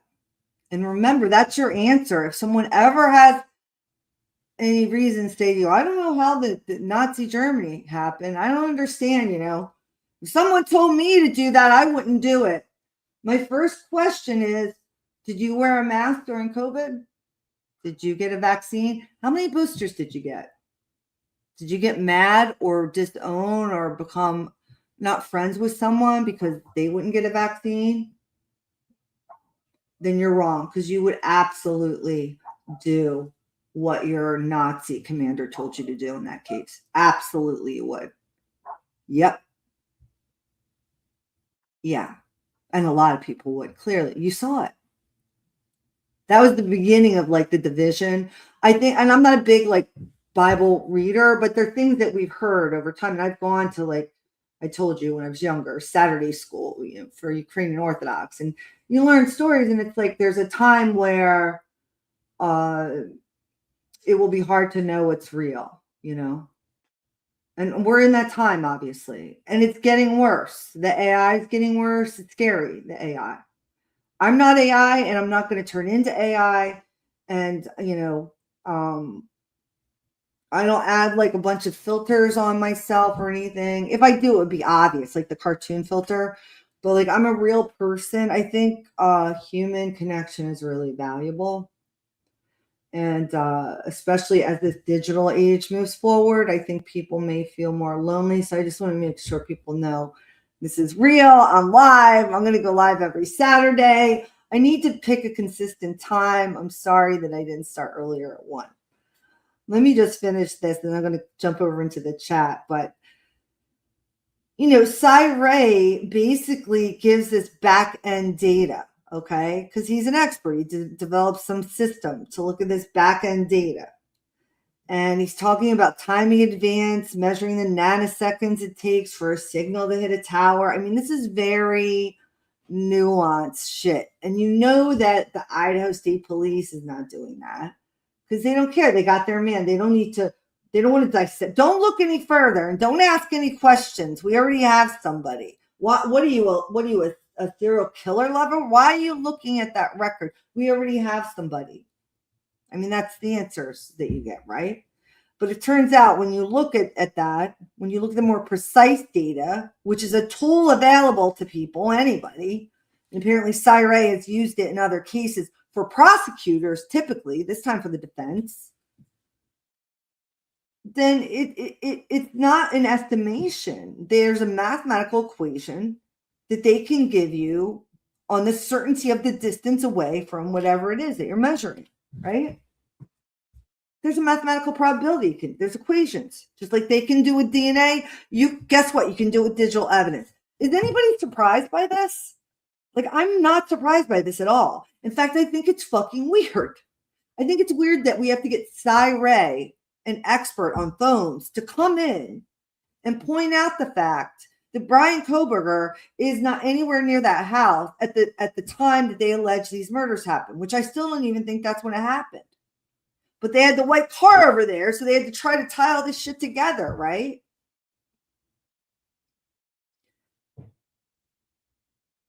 The point being, though, it's like, I don't know. Does Brian Cooper not have Google? is my question. Like, do people not know the basics? I feel like cops don't even know the basics. It's so easy for so many. If people don't know this, okay, it's really important to know how to protect your data. Okay, I told you guys this before. You know, one of the number one things you can do to protect your data is to freeze your credit. This is not a commercial. This is for real. Let me just finish this up and we're going to talk about that. Okay. Don't let me forget. They say at 402, the PCA is saying at 402, he's looping King Road, right? But Cy-Ray shows us in the background that they call them like handshakes, which is like touching with various other Wi-Fi's, etc., towers. His device is hitting a tower in Pullman at 4:02 a.m. He's not in Moscow. So you could say, well, how do you know that's true? Well, I could say, okay, I don't know. I'd have to look at the analysis and shit. But at the very least, you have two theories. So that's reasonable doubt right there, right? Also, I'm sure that there's a way to track data. Like I said, in Google, if you go to Google, if people don't know how to turn, and I'm talking about Gmail. If you have Gmail, forget about it. If you don't go in there and turn on privacy settings for it to not track you and shit, go look in Google later. If you never turn that stuff off, you could have data in there for 15 years showing you all kinds of shit. It's crazy. People don't realize this. It's an easy way to check if somebody, if you're worried if somebody's like, messing around or cheating. I mean, there's so many ways you can find out that's legal and easy. You don't have to pay anybody. I've tried a lot of them in the past because I was very suspicious, but that's a different story. But one of the ways you can do it is if you have access to their phone, it's so much easier. But if you have access to their Gmail account, you just go in their Gmail account and on the side there, it gives their location history. Unless they turned it off, which I turned mine off like 15 years ago. I shit you not. I did. And it's always trying to make it come back on. I'm always like, no. But most people don't do that. Now, you guys might have, but a lot of people don't do that. So I'm guessing like people like Xana and Kaylee and Maddie and Ethan had Google and they probably had Gmail app on their phones. Which means if it was me, I would go into their Gmail and look under their location history. And you're going to see everything. It's unlikely that these kids made that private. Most people don't. I mean, I'm guessing because in order to maintain your privacy in this digital age with these phones and these computers and things, first of all, I am under no delusion that I'm actually private from anything, right? The government can probably tap into anything they want in my house, in your house, anything else. But what I'm trying to say is that it's more or less trying to protect some of the data from, the government, sure, I'm not doing anything illegal, but hackers, people that want to hack your personality, not your personality, your identity, take your shit, that kind of stuff, right? So I've always been interested in doing the most that I can in terms of keeping that locked down. And like just with an iPhone, there are certain settings as soon as you get your iPhone that you should be very careful about clicking. Because otherwise it's tracking you everywhere, everything you're doing, these apps. So my point is that why do we need Cy-Ray to come with this like technical mathematical probability of where Brian Koberger was at a certain time? If I'm positive he has apps on his phone, now maybe he turned off Gmail location. I don't know. But I have, and I'm not a criminal. So if someone was looking at mine, they may be like, that's suspicious. She turned her location off. Yeah, I turned it off because I don't want these corporations to fucking know where I am all the time. I don't need them to be able to triangulate my next move. That's all they're trying to do anyway. So any which way you can avoid that shit, you do. I'm one of those people. But I don't think a lot of people did that.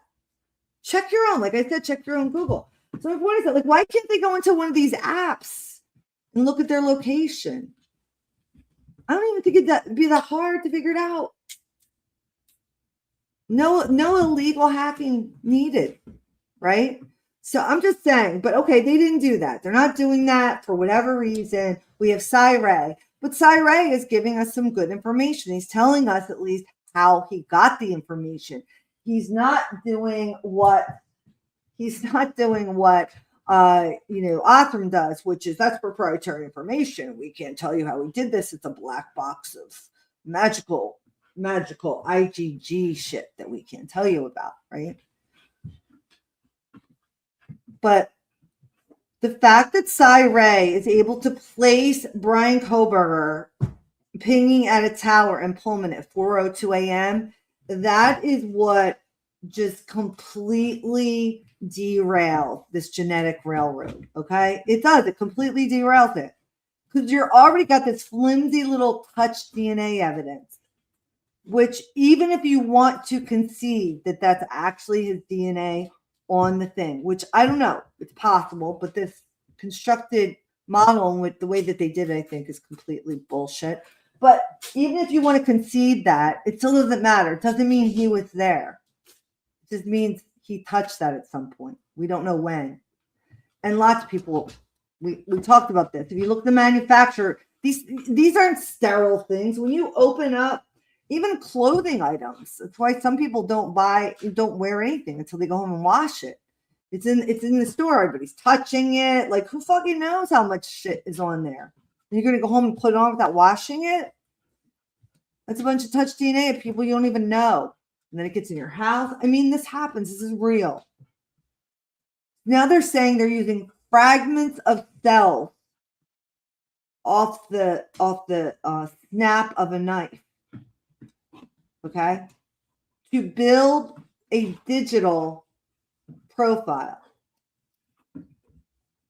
And the way they're able to do this is with proprietary means, by enzymes they develop to clean the junk around the DNA and to polish the actual DNA, even fragmented pieces, so that it's easier for the machine to calculate the likelihood of the next node it's going to track in their DNA database. This is confirmation bias, in my opinion. This is not hypothesis tested foolproof. What is the when you're, in my opinion, you're basically putting scraps of someone's cells into, think about it, you're taking scraps of cells. There's only fragments of these cells left, maybe a couple whole cells left, right?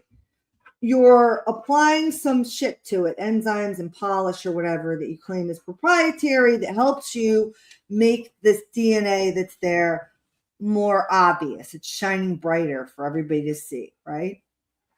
But it's still just like tiny little pieces. And then let's just say it's the letter E, but it's just like tiny little fragments, right? And then you put this into a digital software for it to create patterns based on that. And the way that it does that is by going forward and scanning the database it's in, coming back and then doing it again. How many times does it do that?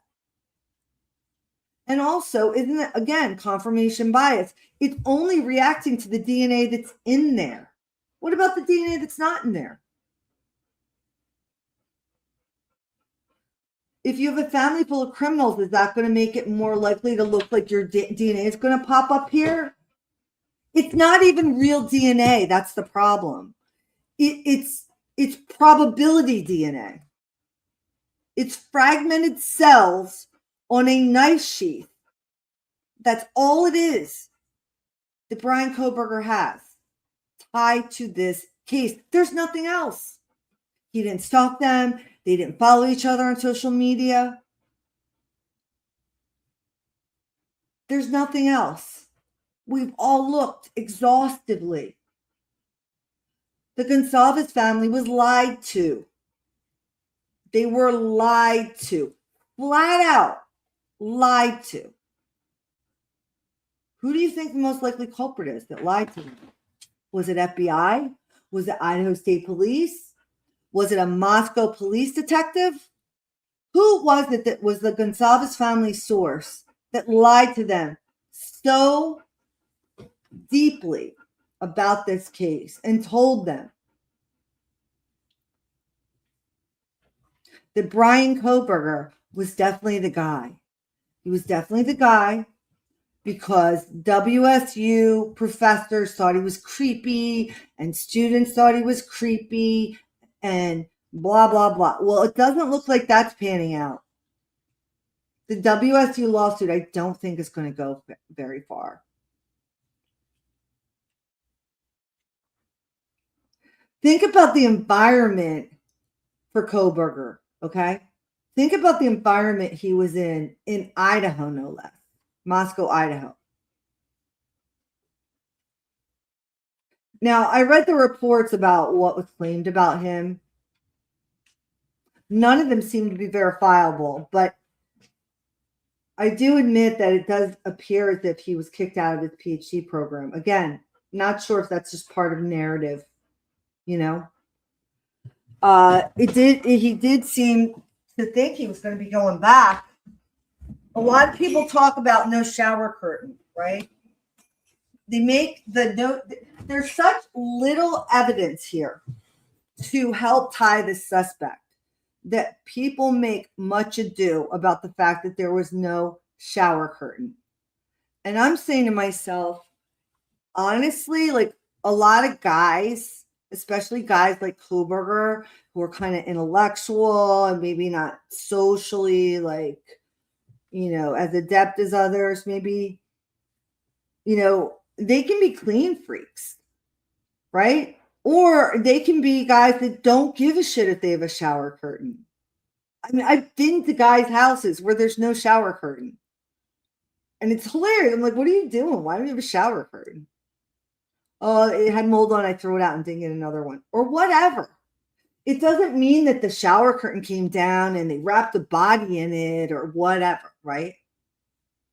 It just doesn't mean that. If it was like some chick that was like really into fashion and her house and all this other stuff, and she was in her bathroom and there was no shower curtain, I'd be like, that's weird, right? Like, I wonder what happened to, whatever. But if it's a dude in grad school, okay? It's a fucking dude in grad school.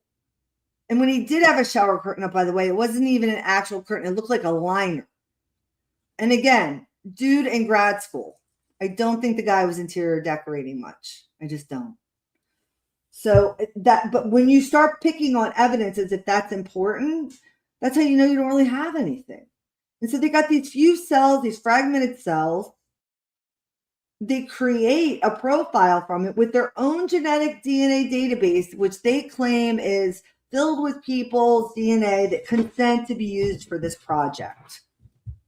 God bless you. You better not have bought my DNA from anywhere, because it's ever brought up anywhere, I'll be suing your ass. I'll tell you, if I was one of the people that had my DNA used without being talked to first, I don't care what, I would be suing them. Because if you checked off that you don't want to be used and they used it, I'd be suing them. You have to. Because they're violating your rights. Is that going to change the world? No. But it'll make me feel better. And it's not vengeful. It's just asserting something. Right? So Cy Ray really lets us know, like, he wasn't even there at 4. He was over in Pullman at 4:02 a.m. He wasn't even there. So they didn't find a suspect, right? And everybody thought, why wouldn't they find a suspect immediately? It's a college town right after a football game. This was clearly loud. We all hear it on Linda Lane. Obviously, we've gone over exhaustively what's being said on Linda Lane. The fight clearly with Ethan. Xana being tormented by some cars driving around bullying people. Kaylee and Maddie running. Kaylee hiding, calling to Maddie to come over. The unbearable screams. What? Come on, guys. Josie. Josie. Josie. Come on. Shut up. Come on, Winnie. Come on. The dogs love to start fighting with each other at the fence. Anyway, I mean, seriously, right? So he wasn't there though. He was at 402. He was in Pullman. It just takes everything out, the DNA, which was fragmented to begin with, which when you look into it, now I understand how they did it. Not like perfectly, but conceptually, I understand how they did it. And I have a lot of questions still. Scientifically, to me, it's not good. It doesn't make sense. Your database, go ahead, Lynn. What are you doing? He's so funny. When he wants me to do something, he'll ring the bell. Like he's trying to train me to do something. He doesn't want to go outside. He just wants me to do something. What? What am I supposed to do? All right, I'll let the big guys in. Here they come. All right, troublemaker. Come here, Josie. Come here. Say hi. Say hi. Say hi, Josie. Look, right here. Look over here. Josie. Woof. The breath, Josie. The breath. Josie, over here. Over here. Josie. All right, look. She loves to like hug. Look. Josie. Let's dance, okay? We're going to foxtrot. Okay? Strangers in the night. I'm glancing one in the night. Sorry. All right, honey. All right, sit down. Come on. All right. Anyway. Sorry, guys. A little distracted here. They're so hard to not just be distracted by them. Hi. This one's like a big baby. This one's just a big baby, right? Okay. My goodness. All right. Anyway. It takes out the whole, genetic ghost profile that these Othram people built. I just can't with these people. I really can't. Go ahead. And the problem is they can, some of this RNA, the recombinant DNA, they can patent now. And then with the CRISPR technology, I saw recently with a kid, they cured his rheumatoid arthritis or something by going in and like cutting out cells. I'm so confused by that, honestly. What do they mean? Are they drawing blood out and then looking at how are they? I have to read more about the CRISPR technique because it's pretty fascinating. It's very, very fascinating. Anyhow, yeah. So what do you guys think about this? Let me come over into the comments. Sorry, I haven't been over here. Hello, Belgrader, catching a live. Oh, thanks, Doc. Thank you. Bones is here. What's up, girl?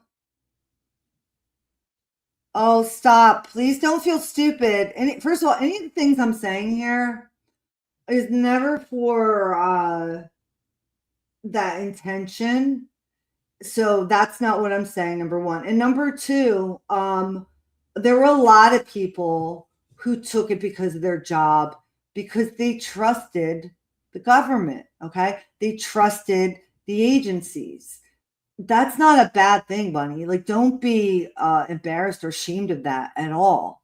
The only reason I had an inkling of this and was able to discern what was going on is because I practiced medicine at that point for 20 years. And I was already a very skeptical person my whole life of authority and things like this and institutions. Okay. So you have a person who is openly like questioning, always very curious, open-minded, will entertain bizarre theories if there's some, evidence or even as a thought exercise. I'm practicing medicine for 20 years. I slowly learned about vaccines. I taught myself because they don't teach us that in physician assistant school. It's a master's program I went to, and they don't teach it to doctors either. They don't teach it to nurses or they don't teach it They don't teach vaccines. I learned what vaccines are on my own, and that's because I told you the story of a guy, OBGYN. He was the former chief of OBGYN at Yale. And I had a lot of respect for him. And he talked to me about the HPV vaccine. And that was the first thing that really opened my eyes. And then I started looking into research, etc. So for a very long time, I had my own independent thoughts on vaccines and would challenge doctors or nurses to the point where I even challenged a senator, the senator in Connecticut. If I find it, I'll show it to you. Because he came and tried to push his Shingrix vaccine. Don't let anybody make you get that Zoster vaccine. Don't let people make you do that. But anyway, regardless, and I had made a conscious effort at one point while I was practicing. This is way before COVID, so you have to remember that I was no longer going to be myself giving people, ordering vaccines for people, because I was working in an urgent care setting. Before that, I was in an emergency room setting. And oftentimes I chose those types of settings because I didn't need to give people vaccines. And I don't want to give people vaccines because for a long time, the gig was up as far as I was concerned. I learned the history of the polio vaccine all the way up to now, how vaccines are placed completely different than pharmaceuticals. If you look into it, that's why pharmaceutical companies can't be sued with vaccines. Now their drugs can, like, the Oxycontin, Sackler family, whatever they are, those demonic people that killed so many, right? They're sued, okay, because it's Oxycontin. It's a pill, and they're willing to be sued. They'll take the hit because they still made billions, okay? They don't care that people died. They'll take the hit. They'll settle out of court. It's demonic. That's what they do, the pharmaceuticals. But the vaccine companies, they're in a different class. Vaccination study and production in the United States, sometime I think in like the beginning of the 80s would make the most sense, but you could check, was fundamentally changed to where it wasn't under it wasn't treated like pharmaceuticals. They were treated like it was like a Department of Defense. Like it was part of the military. It was part of Homeland Security. And the reasoning behind it, it's like biological warfare is what they considered it. And now we know why, because the COVID vaccine was actual fucking biological warfare.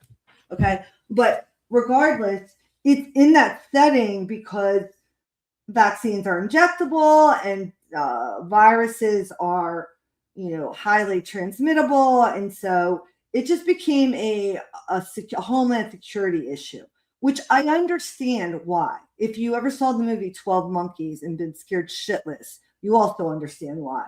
When the vial of the deadly virus gets dropped in the airport, and that means like the whole world all of humankind is basically fucked at that point, right? It's that kind of stuff, okay?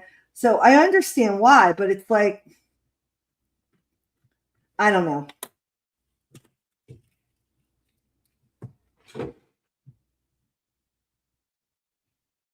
Yeah, exactly.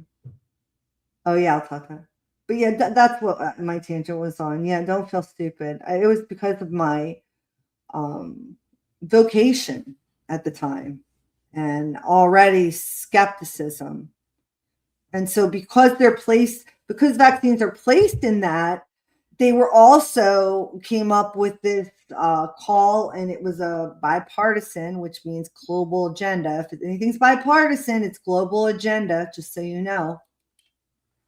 So bipartisan voted to make it so the vaccines, the pharmaceuticals can't be sued for their vaccines. Okay. So that's why they came up with the VAERS database. And you could go into all that, but it's bullshit. They should be able to be sued. And it's just a shame, But anyway.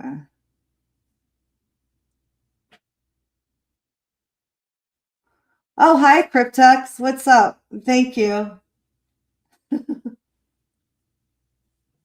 I like Jennifer and Brown. Thanks. But yeah, don't don't feel dumb for that, you know? You shouldn't feel dumb for that. Serbia. So, oh yeah, good. Okay. Yeah, the shingles vax. Yeah, I was practicing when the first shingles vax came out, and the first one that came out. This was back when I was still like kind of indoctrinated into like you just give vaccines on these scheduled because they've been studied and clearly it's going to help prevent these things. Blah blah blah. Right.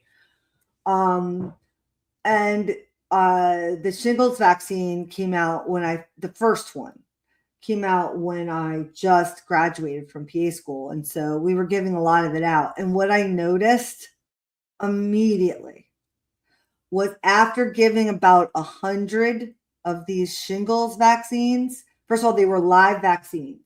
I think it was called Zostrix or something. I don't remember, but the live, after giving about 100 of them, you'd end up seeing about 50 or 60, I would say 50, 60% of the people back for actual shingles after you gave them the vaccine. So shingles, they found with the first vaccine that they put out, you can look it up.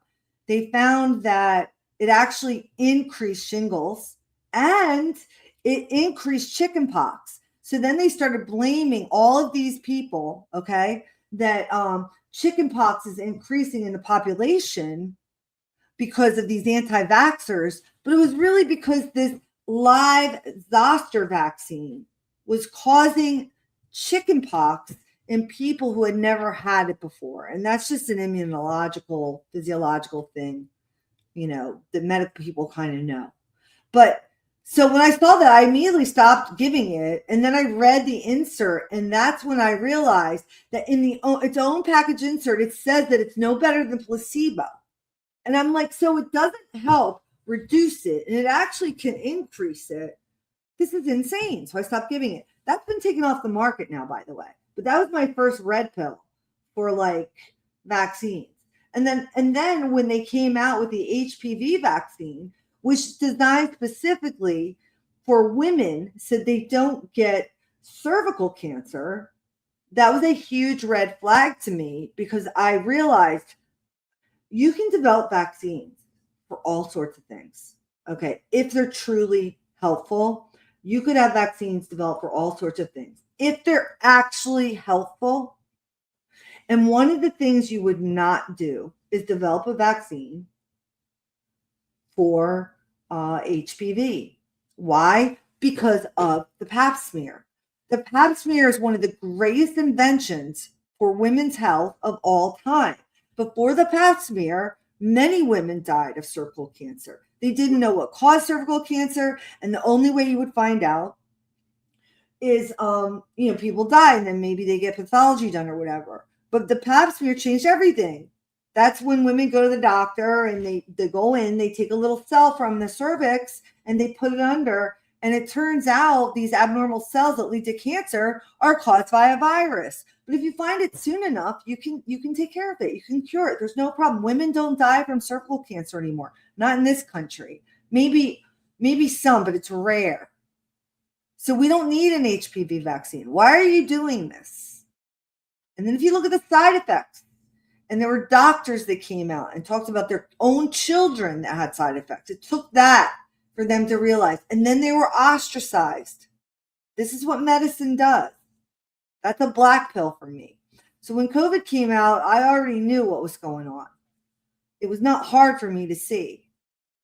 And that's what convinced me, that this was all, a psychological operation, that it was definitely planned. And then I looked into the research. The man who made mRNA, the man who made that technology, who developed the vaccination and the immunology around that, I think his last name was Malone. They censored that man on X, on Twitter. This was before Elon Musk. Imagine, you're the person who developed mRNA vaccine or whatever it was, like the whole technology around this mRNA that they use to poison people with these vaccines. Dr. Malone, I think his name was.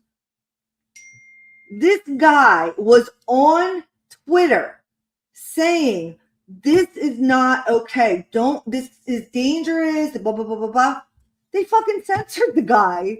They took him off Twitter. I mean, this is the shit I was seeing live that told me there's no way in hell I'm giving that vaccine to anyone or I'm taking it. It's just not happening. The man who invented it is telling us it's not good.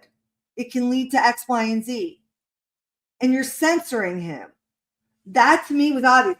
The problem was trying to relay that to people. People didn't want to hear it at that time. I gave up on Twitter. Scott Adams was one of the people that didn't want to hear it, okay? I used to go at it with Scott Adams on X over all kinds of political stuff. He's the creator of Dilbert, by the way. But he was so sure about this vaccine being totally safe and like people who weren't taking it were really stupid. And you know what? He's dead now. He died from prostate cancer, which was very aggressive. And he knows it's because he took the vaccine. And he admitted it before he died. And he said it was the biggest mistake he ever made and he regrets it. Yeah. But I give him credit for at least admitting on his deathbed, right? That like he fucked up. He was wrong. I mean, he guided a lot of people to take that vaccine based on his logic because he was so stubborn with his confirmation bias. I went at him a few times. I wasn't the only one. And not that he's going to listen to me, but like he's saying, well, give me one reason, one proof. And I'm like showing him fucking studies from Europe over the past 10 years in rats and shit.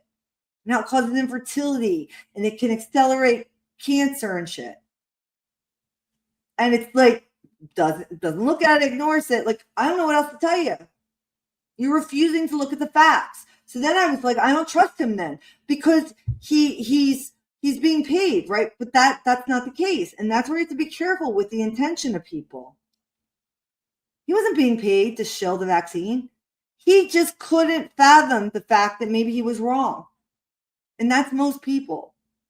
It's easy. What's the quote? It's easier to fool people than to convince them that they have been fooled. That's what the Gonzalez family reminds me of. They have been fooled. They have been fooled, all the families. I don't know who knows what or whatever, but they were clearly fooled. We watched it unfold on a national stage. They were fooled, and they're not going to believe that they fell for it because they're G's, like Mr. G always says. They're G's, and, they're too smart for that.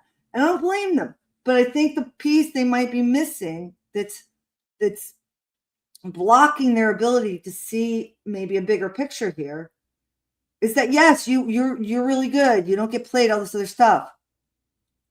But that's when you're in a normal state, right? Your normal day to day, maybe a little stress. Not when you just found out your daughter was brutally murdered. That's a completely new mind frame that you're in. This is the mind frame they put people in when they're going to, hypnotize them and plant ideas into their mind. They want you in shock. They want you off balance. They want you feeling unsafe, unsteady, in fear. Your cortisol level is up. They want you like that. And when you're like that, they can really do a lot of things to influence you. This is basic psychology, but these people turn it into a modern warfare. All of this fear, all of it is unnecessary. It's all unnecessary. They don't want us to know the truth, right? And the truth is when we die, dying isn't like we're gone. There are people out here who really believe that we're just gone. Like, I don't understand that. I can't even conceive how people who, I guess it's an atheist view, that they don't believe in a God. Okay, you don't believe in a God, but like, do you not realize there's a higher being involved here? It's it's actually you? Like, are you denying yourself? I don't understand. Like, it's wild to me that people have these ideas about life that, oh, we just showed. Those are the people I think that really believe, like, oh, we just, it was the Big Bang. And then, meiosis, mitosis, whatever. We just multiplied. And then, like, we were little cells and then we were little fishies. And, we did all that. And then monkeys and orangutans. And then, here we are, right? Do you believe that? Does anybody actually believe that bullshit? Do you know the monkey trial is what it was called? The monkey trial. Had you ever considered when evolution was first taught in the American school system? Because it wasn't just like there from the beginning, right? I mean, remember, we have the Rockefellers, the school books, Macmillan, Pergamon Press, the Maxwells. Exactly. There's no way. There's no way. And honestly, there's a fascinating book. If you guys aren't familiar with Robert Seffer, he is first of all, he's a very good looking guy. But he is a archaeologist, but he's what I would consider a independently thinking archaeologist. Archaeology is one of those things that the CIA wants you to major in. Like if you were to go to American University in Washington, D.C. and study archaeology and you're getting straight A's and stuff, don't be surprised if you were to get some kind of invite to, take a test for the CIA or something. I mean, there's certain majors that the CIA is specifically looking for. Like if you're studying Arabic and getting straight A's, and you happen to be going to a school where CIA recruits from, like University of Arizona or Georgetown or American University, you pick one of those majors that signals, and unless you don't know about it and you just fall into it, which I think probably happens too, and you excel in it, and you're going to be invited. And so the reason why is because archaeology, the secrets of our past, and anthropology is another major. Those are heavily guarded. They don't want us to know the things that they find. And they're going around right now destroying a ton of old artifacts. I really believe a lot of what they did in the Middle East, although they were claiming it's for oil, I'm not of the opinion that the oil that we have right now is the only energy source on Earth, nor do I believe for 1 second it's from dinosaur bones. Okay. I don't believe that fairy tale at all. And so I don't believe there's a scarcity of energy. In fact, I believe there's free energy, and they already know that. They just don't give it to us, because if they did, do you know how much easier things would be? It would be amazing, but they wouldn't have control. So they keep that from us, and they make scarcity, and we got to attack this to get oil. But at the end of the day, I think when they're going into these Middle Eastern countries, they're destroying archaeological sites. They're getting rid of evidences that are coming up, whether it's because the snow melted or the winds went a certain way or the stars are aligned, whatever the fuck it is. Antarctica, can't go there.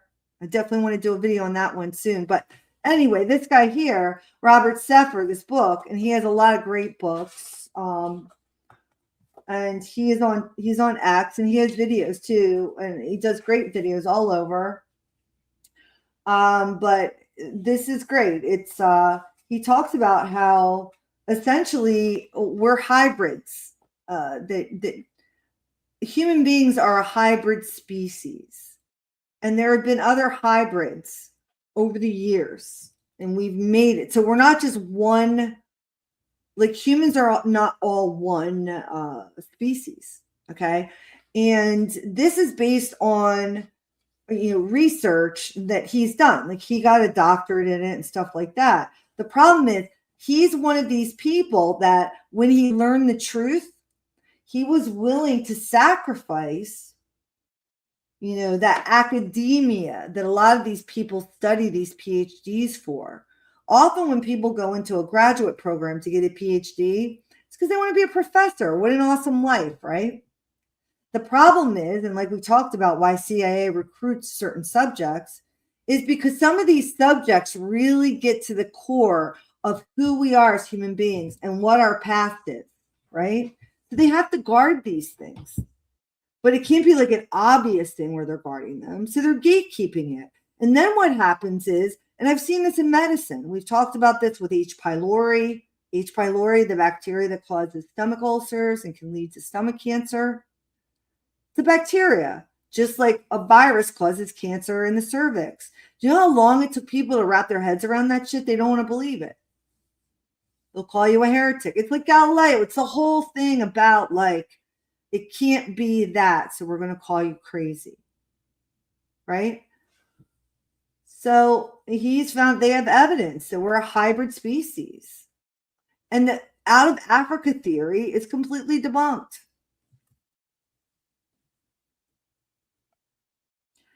Deals with events surrounding sudden emergence of modern man, starting with the dawn of Cro-Magnon 35,000 years ago, leading up to our present time civilization. What are our true origins? If we don't remember our history, are we doomed to repeat our mistakes? Robert Sepper, an author, producer, and anthropologist. I kept saying archaeologist, sorry, but those are also recruited by CIA. He specializes in linguistics, archaeology, and paleobiology. A harsh critic of the out of Africa theory, Sepper puts forth alternative diffusionist arguments, often involving advanced antediluvian civilizations, occult secret societies, ancient mythology, alchemy, and astrotheology. This guy is fascinating, okay? And he frames it in a way that's so helpful. And he's not afraid to do it. But, when you look at some of the we're going to talk about the monkey trial in a minute, but if you go through how they tried to present this evolution theory to the public, it's like everything else, guys. It starts to fucking break down. I hate to tell you, if you're a real evolutionary zealot. It starts like the Piltdown Man. He was the first one that came out in 1931, saying it marked the dawn of the human race. And then Piltdown Man was a hoax. It was a hoax. It was a fucking hoax. Okay? And then, what else did they get? The next one was Lucy, right? She's found in Ethiopia. And let me see. I'm sorry. The next one was the southwestern Colorado Man. He was from, there was a set of Eocene teeth, and his teeth were proved to be those of an antique horse. They tried to pass him off as some evolutionary step. This is what they did. They provide these hoaxes, and the public, the framing is that they're legitimate. The public accept it. And so when you argue, oh, evolution isn't real, well, they found the Piltdown Man. Nobody hears about how it's a hoax. Well, they found the Colorado Man. Nobody hears it as it's going, right? But there's more and more. They use antique horse teeth to make it look like a person's teeth. That's fucked up. They've been doing this shit for a long time, guys. This picture right here. Do you know how bullshit this picture is? You see this picture right here? Okay, I want you to see something. Do you see the feet? We're going to talk about it. And you see the face, the eyes. Total bullshit, guys. Just total bullshit. Listen.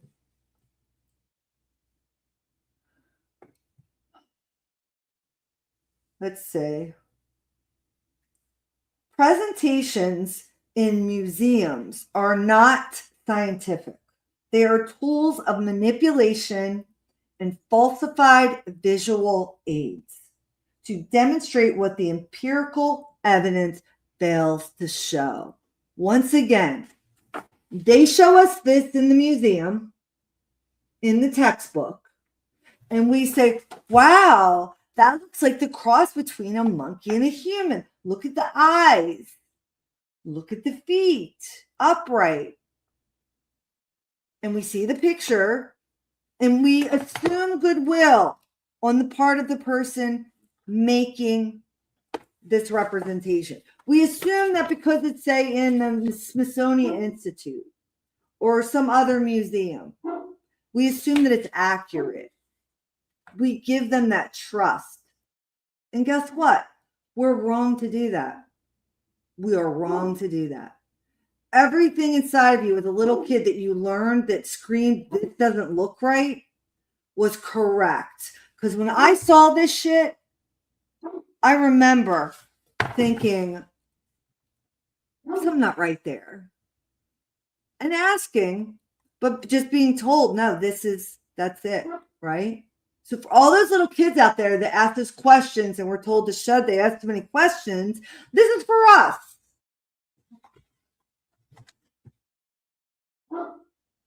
It turns out that this is a tool of manipulation because this thing doesn't look anything like this.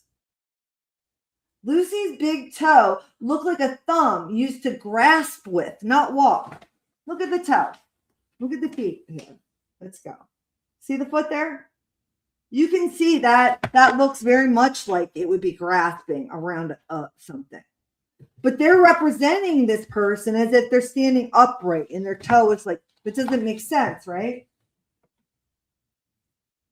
Well, Lucy's founder strongly argues that Lucy walked bipedally. He has too much of a personal stake in the matter to be unbiased. So again, it doesn't necessarily have to be he's intentionally being evil to fuck with us. It's the fact that his framing is so stuck.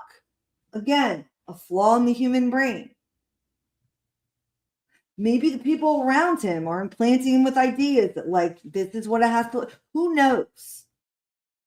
But somebody has to have the courage to stand up and say, bullshit, wake up, hello. This ain't right.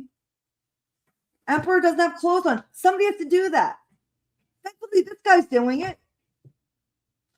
But the timing is important. That's why I say, if you're confronted with something in a moment where you know something's wrong, I mean, not to put yourself in danger, but I'm just saying, say something. Ask the question. Do it.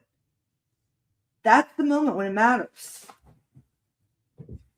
Lucy's feet retained grasping tendencies with long and curved digits.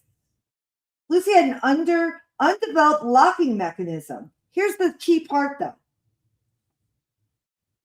Humans have a locking mechanism in our knees, which allows us to stand comfortably upright for long periods of time without the knees buckling, unless you get an ACL tear or something like that, right? Or PCL tear, whatever it is, right?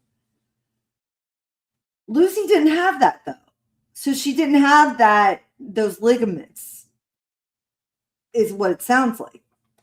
And so since it's like she had ACL tears. So after a while, she's just going to buckle. And that's because she wasn't designed to walk upright on her feet.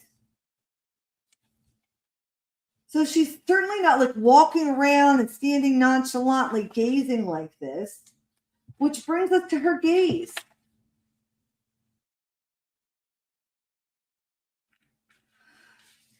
They found in Nature magazine that the status of her knee joint was that of someone that had the morphology of a knuckle walker.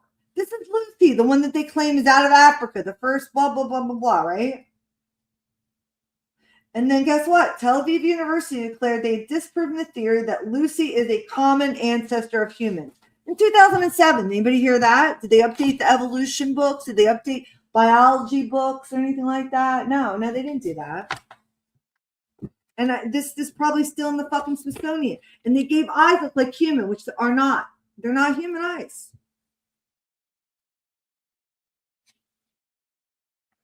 Then they find out, guess what? One of the vertebral fragments, which nobody really paid attention to, they start to look at and look kind of small for a human or ape or orangutan or whatever they're saying this is part of. And then it turns out that it was a fossil gelada baboon thoracic vertebrae. How did she get a baboon's vertebrae in her vertebrae? Because they made it up. I mean, it's really pretty pathetic, right? So anyway, this is a great book. But he goes through and disproves a lot of this stuff. And then he talks about, I mean, look at this skeleton. They're like decked out. They're like smiling. They have on all these bracelets. It's a great book. And he has a ton of great books, but he tells you we're hybrids. We're hybrids. It's kind of wild. Okay. The point being is that we don't know the truth. And it's the more you learn about it, the crazier it gets. And I think that moving forward, AI is going to become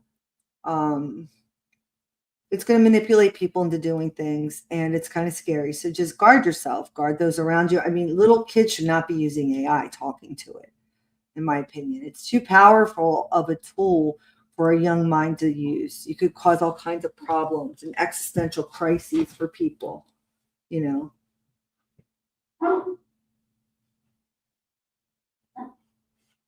It's 2:07 in Belgrade. Oh, cool. Thanks for watching. Appreciate you being here. We really don't. We don't. And, you know, the Vatican's hiding a bunch of stuff. The Vatican is hiding so much stuff. And they don't want us to know what's going on, you know.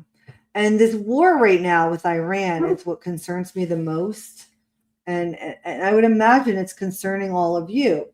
Let me just read this here for a second, because this is absolutely wild. Okay.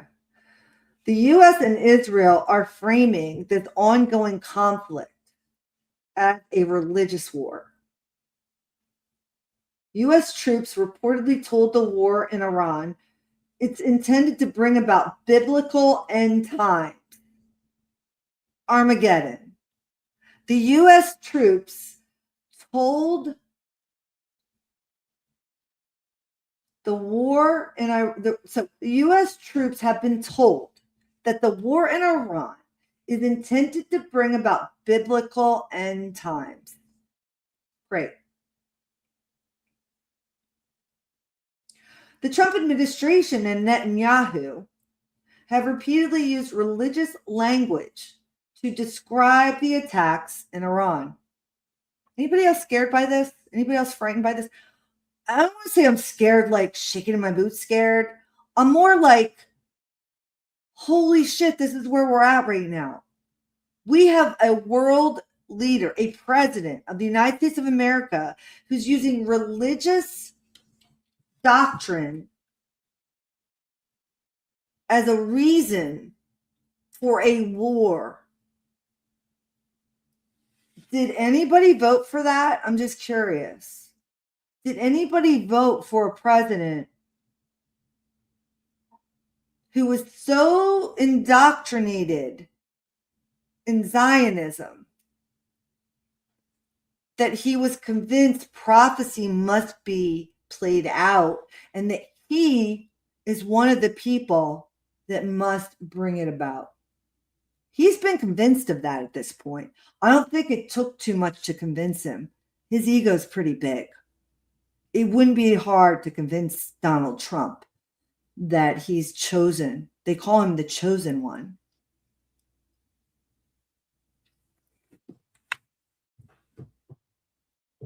As conflict in the Middle East enters its fifth day, on Wednesday, so that was last week, American Israeli officials are pushing rhetoric suggesting that the campaign against Iran is a religious war. This is absolutely mind-blowing. I'm going to find some people talking about it. Oh, yeah, he's off the chart, right? Completely off the chart. On Tuesday, Muslim civil rights organization, the Council on American Islamic Relations, CAIR, condemned the Pentagon's use of this rhetoric, deeming it dangerous and anti-Muslim. Look, I agree.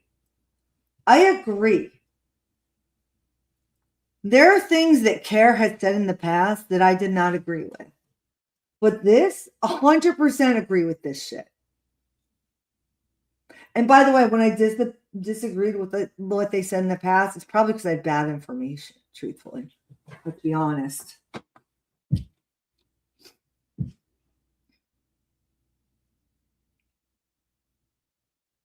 It's dangerous. And it is anti-Muslim. You're framing this as a religious war? What?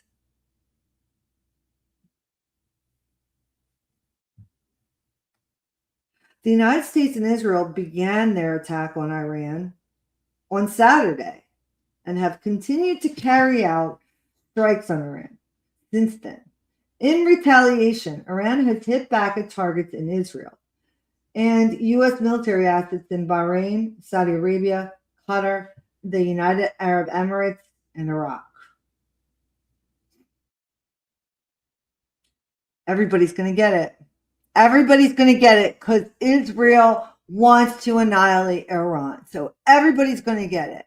And guess who gives no fudges about us? Israel doesn't care about us. Have you heard Netanyahu, what he says about the United States, what he says about our presidents? He talks about them like they're idiots. They're in their pocket. Has Trump heard that? I'm curious. Because I'll tell you what, Trump does not like it when people shit talk him. Did you hear how Netanyahu was talking about how he's got them like in the bag, like he can get them to do whatever they want, even against their own best interest? U.S. Watchdog has reported that U.S. troops have been told the war is intended to induce the biblical end of times. That's great. Anybody else feeling happy about this shit? This is wild. Okay. Did you ever think in your lifetime you would have a president telling troops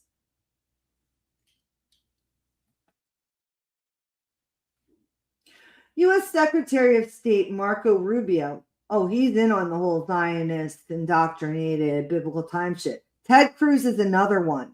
Crazy eyes. You ask them questions, they don't have answers, but they definitely have a philosophy about Israel and its place in the world and what must be done for it. That's cult. That's a cult. If you leave the cult, you get ostracized. If you don't go along with the cult, you get bullied and ostracized, like Matt Gaetz, Marjorie Taylor Greene. U.S. Watchdog Military Religious Freedom Foundation said it has received emailed complaints that U.S. service members were told the war with Iran is meant to cause Armageddon.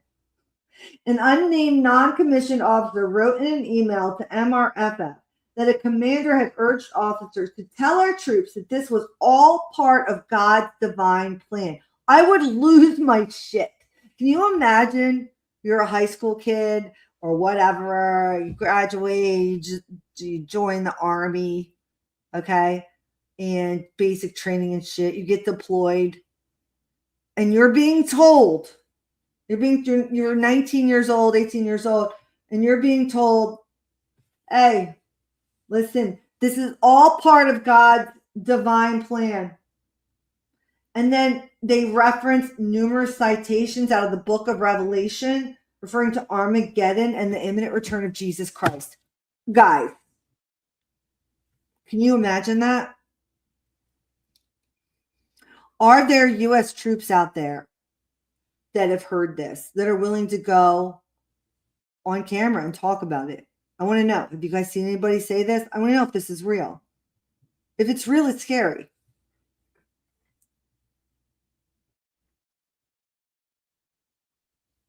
The MRFF is a nonprofit organization dedicated to upholding religious freedoms for U.S. service members. Imagine you're Muslim, you're Jewish, you're atheist, which I don't know how people are like that, but let's say they're atheists, whatever. And then you're told, look, this we're supposed to bring back end times. This is we're fulfilling Armageddon. This is why we're here, guys. Don't ask any questions. This is the word of, biblical prophecy, guys. Nobody told you this before you got here? Can you imagine that? Sounds like a Saturday Night Live skit. And we'd howl about it. Only this is real life. The officer claimed the commander had told the unit that Trump has been anointed by Jesus to light the signal fire in Iran to cause Armageddon and mark his return to Earth. Holy fucking shit. What? The officer claimed the commander had told the unit that Trump has been anointed by Jesus to light the signal fire in Iran to cause Armageddon and mark his return to Earth. Israeli and U.S. leaders have also resorted to religious rhetoric in public. It's one thing to say it behind the scenes. It's one thing to have this in your mind, obsess, ruminate, plan. It's a whole other thing when they're just saying it right out in the open in the public. That means no fucks given. Plan is engaged and moving forward. Zero-sum game, guys. That's where we're at right now. Think about it. He's not stopping. He knows the American people don't want this war. He knows that we don't know why we're in this war. I'm really curious. I want to go out tomorrow and ask people, why are we in war right now with Iran? Why are we bombing? Did you know we're in war, first of all? And do you know how it got declared? Because I feel like Congress or somebody's supposed to declare it first. I'm not sure. At least in 9/11, I think they did that. We've been at war, though. I mean, we've been at war with Russia and Ukraine. This has been going on. It's just the war has sort of evolved now, and it's gotten a little hotter. And they're no longer using the narrative they've used in the past, which is we're bringing democracy and freedom. Now, they're just saying this is biblical prophecy, Armageddon end times. That's why we're in Iran. That's the answer, guys. This is what our officials are officially saying right now for why we are in Iran. Now, we already killed the, I think, 84-year-old Ayatollah Khomeini, allegedly. But that wasn't enough. Trump decided that he wants full submission. I think that's the word he used, something like that. But Tucker Carlson essentially explained it like this. The word that Trump used, whatever it is, but he just wants them to fully capitulate to him. Because apparently he's an emperor now, guys. It's Emperor Trump, guys. And no, he's not wearing any fucking clothes. And I heard through the grapevine, his penis is a little funny looking. But aside from that, Emperor Trump has decided, yes, that's it, full surrender. Full surrender, which Tucker Carlson says means our troops can rape and pillage their women and children. Okay? Does that sound like something any country would capitulate to? I wouldn't. Nobody would do that. The men in that country are not going to do it. I don't think anybody would do that. That's a guaranteed destruction of your race, of your people, right? What's that? He's inside. When he's already inside, he's too smart. Right? So, I mean, that's literally how you ethnically cleanse, right? You go in, you kill all the men, you kidnap the women and impregnate them with your people. That's how you take over and ethnically cleanse, right? That's what he wants. That's what Trump wants in Iran. Does that concern anybody else? And does anybody think Iran's going to just be like, yeah, no problem. It's going to roll over like Fabia does and be like, ooh, okay. No problem. Rub our belly. I don't think so. I don't think so.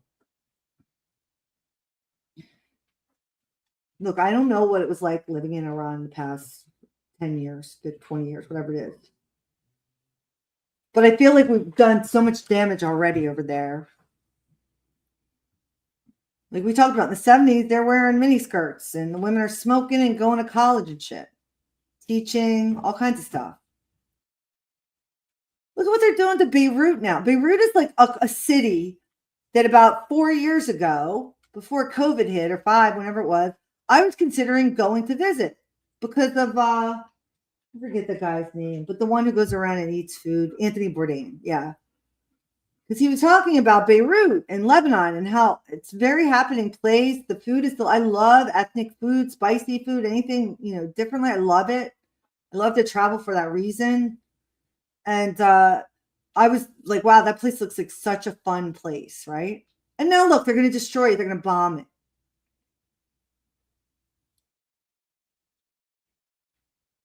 That's what we're doing right now. So last month, Mike Huckabee, who is also a completely, utterly brainwashed religious zealot, the U.S. ambassador to Israel told conservative U.S. commentator Tucker Carlson, you should watch that if you haven't seen it, during an interview that it would be fine if Israel took essentially the entire Middle East. It was promised that land in the Bible. Huckabee added that Israel was not seeking to do so. Not yet, they aren't. Speaking to the media on Tuesday this week, Rubio said Iran is run by lunatics, religious fanatic lunatics. They have an ambition to have nuclear weapons. Holy shit. Do you project much, Marco Rubio? The United States right now, it does seem to be run by religious lunatic fanatics who believe in a prophecy that Zionism follows, which means they believe that the third temple must be built in order for the second coming of Jesus Christ to come back.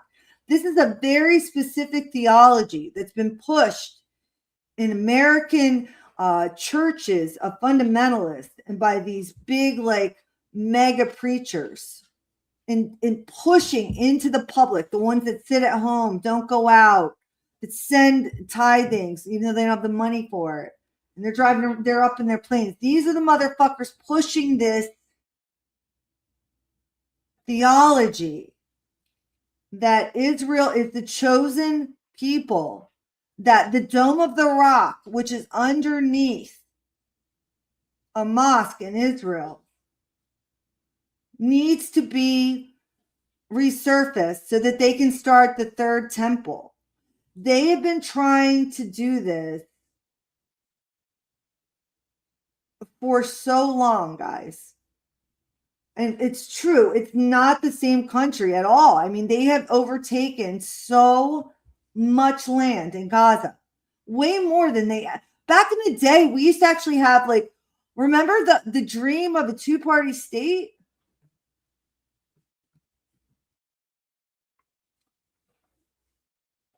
Remember the dream of the two-party state? What the fuck happened to that? I remember the one guy, he looked like a lizard, the guy. I'm just going to say. He was a Palestinian. There used to be a Palestinian who was like the prime minister of Israel. Do you remember this? It wasn't that long ago, guys. And now we've got Netanyahu, who, by the way, I don't know if he ever got prosecuted for his crimes, but let's not forget our current president has 34 felonies to his name. Let's not forget that. Okay? We have a felon in the White House. Not a problem if, okay. I'm just saying, though, I mean, honestly, I think all the sitting senators, Congress people, all of them, they've all committed felonies. And if we could go after all of them the way they go after Trump, they'd be convicted. And so that's why I'm not freaking out about it. It's just a little bit funny that that's where we're at in this society, where we have a convicted felon in the White House of not one, but like 34 felonies. Right? And he's really good friends with Bibi Netanyahu, a man who clearly power hungry, racist. This is the man who walks around and tells everyone, if they question anything about Israel, that they're anti-Semitic, who in a back room while he's talking to people and he doesn't know he's being recorded will tell you that that's the trick they always use. They just call it anti-Semitic. And people are so stupid, they get afraid and they stop saying it. Who back room, when he doesn't think anybody's listening, he's talking about Trump and Trump will do whatever he wants. The U.S. doesn't matter. I got them in my pocket. He'll tell a room full of people that.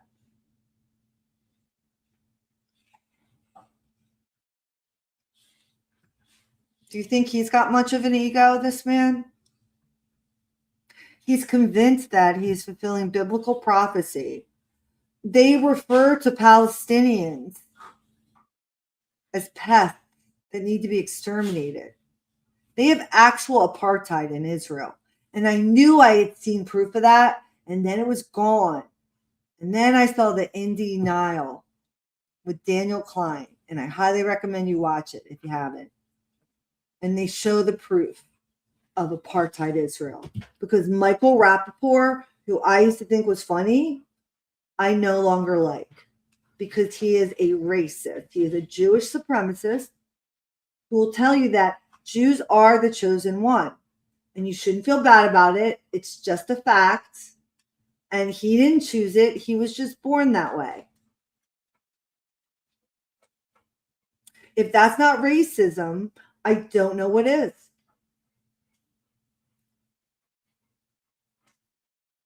And they teach this and they indoctrinate it into the people in the Israeli Defense Force, in the IDF. And they indoctrinate it when they're in yeshiva studying as young men before they join the armed forces in Israel, which anybody who lives in Israel is required to do, I think, at the age of 18, whether you're a man or a woman. But Daniel Klein tells us he lived on the outer edge of the West Bank, where they're trying to continue to gain more ground. I know people from my Jewish days. We've talked about this before, but I know people at that time who were moving to Israel, to the West Bank, because they loved Israel so much they wanted to make Aliyah and they wanted to support the cause of a homeland. Sounds great. But what's happened in the past 15, 20 years is these people, a lot of them who are Americans, some of them who aren't even Jewish, who may be Zionists, go there and they have kids and they are indoctrinated into a biblical prophecy in which Jews are the supreme race. And everything must be done for them in order for things to get better. And it's a delusion, and it's cult-like, because Daniel has been disowned by his family, and that's what cults do. And that is who the soldiers are in the Israeli Defense Fund, or Israeli Defense Forces. Daniel Klein tells all of this. He has a Substack, so you can read it. I'm hoping Tucker Carlson will interview him. I'm actually going to contact him and see if I can interview him before he pops off, because he's going to pop off at some point. But he tells us all of this. He was born, I think, in Boston or Pennsylvania, wherever it was, and his family moved there, probably found like families I knew that were moving there. And then he's in yeshiva, and in yeshiva, they're using this language. These rabbis are using this language. You want to come up here, honey? Oh, what are you doing? The rabbis are using this language, and they're not even apologetic for it, where they're calling the Palestinian people essentially vermin and saying that they like to be slaves of the Jews, that the Jews They know that they're their masters and they like to be slaves. Shit, you're not. This is what these people are saying in this day and age in modern Israel, teaching this to kids in yeshiva on the West Bank who end up going into an Israeli defense force and sees any Palestinian as vermin, as pestilence, as they need to be gone. This is why you see these soldiers killing children. Religious zealot, religious indoctrination, right under our noses, guys. That's newer, what they've been doing, or at least was not the word public knowledge. Because I know people that were in the Israeli Defense Force, and I don't believe at that time that's what they were teaching them. So I do think this might be a newer thing, like in the last 20 years, say. But again, that indoctrination of a group of young men in Israel, how is that any different than what they're saying Hamas indoctrinates people to? If that's even, I don't even know what they say they indoctrinate them to. This is how little I pay attention to it. Because I don't believe any of it. And it's just like, it's no different. Jews saying that they need to fulfill biblical prophecy. If they want to fulfill biblical prophecy, do you know what that means? You know what that really means? It's really bad, actually.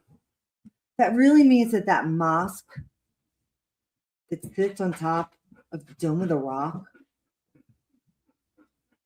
what that means is that has to be destroyed, right? Because that's where the third temple has to sit. Think about that. Think about if they destroy that mosque, what the fuck is going to happen? It'd be like, it'd be like somebody destroying the Western Wall, right? The Wailing Wall, right? Now, Jews aren't like Muslims in the sense that I don't think that they're overtly attacking. They're more the covert type. But Muslims, just like Jews, certain sects of them have been indoctrinated in this religious cult, this religious zealot, and they will kill people and behead people over shit like that without a second thought. We already know it. They've indoctrinated these people to be suicide bombers. By the way, we've done the same shit on our end. It's no different.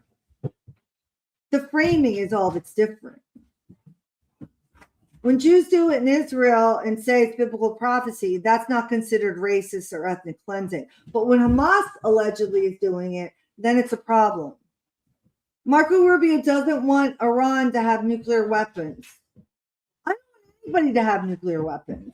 I don't want anybody to, right? But apparently that's where we're at. And so if that's where we're at, why is it fair that Iran why can't they have nuclear weapons? But we can. Because somehow we're better in some way? What does it mean? What does it say? What is the truth? Because that's what matters. Look at the effect of these decisions over time. It's starting to become easier to see this stuff in real time because of the data that's available.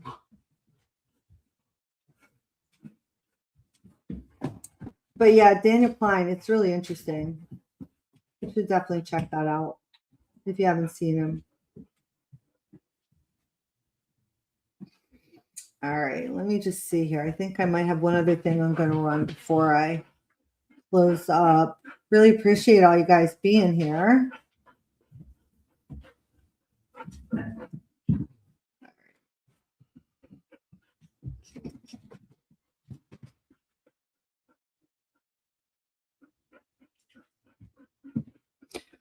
Let's try this one. Hold on.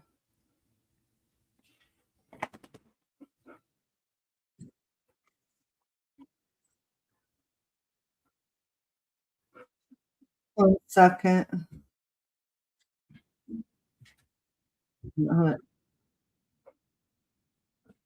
Okay, sorry guys.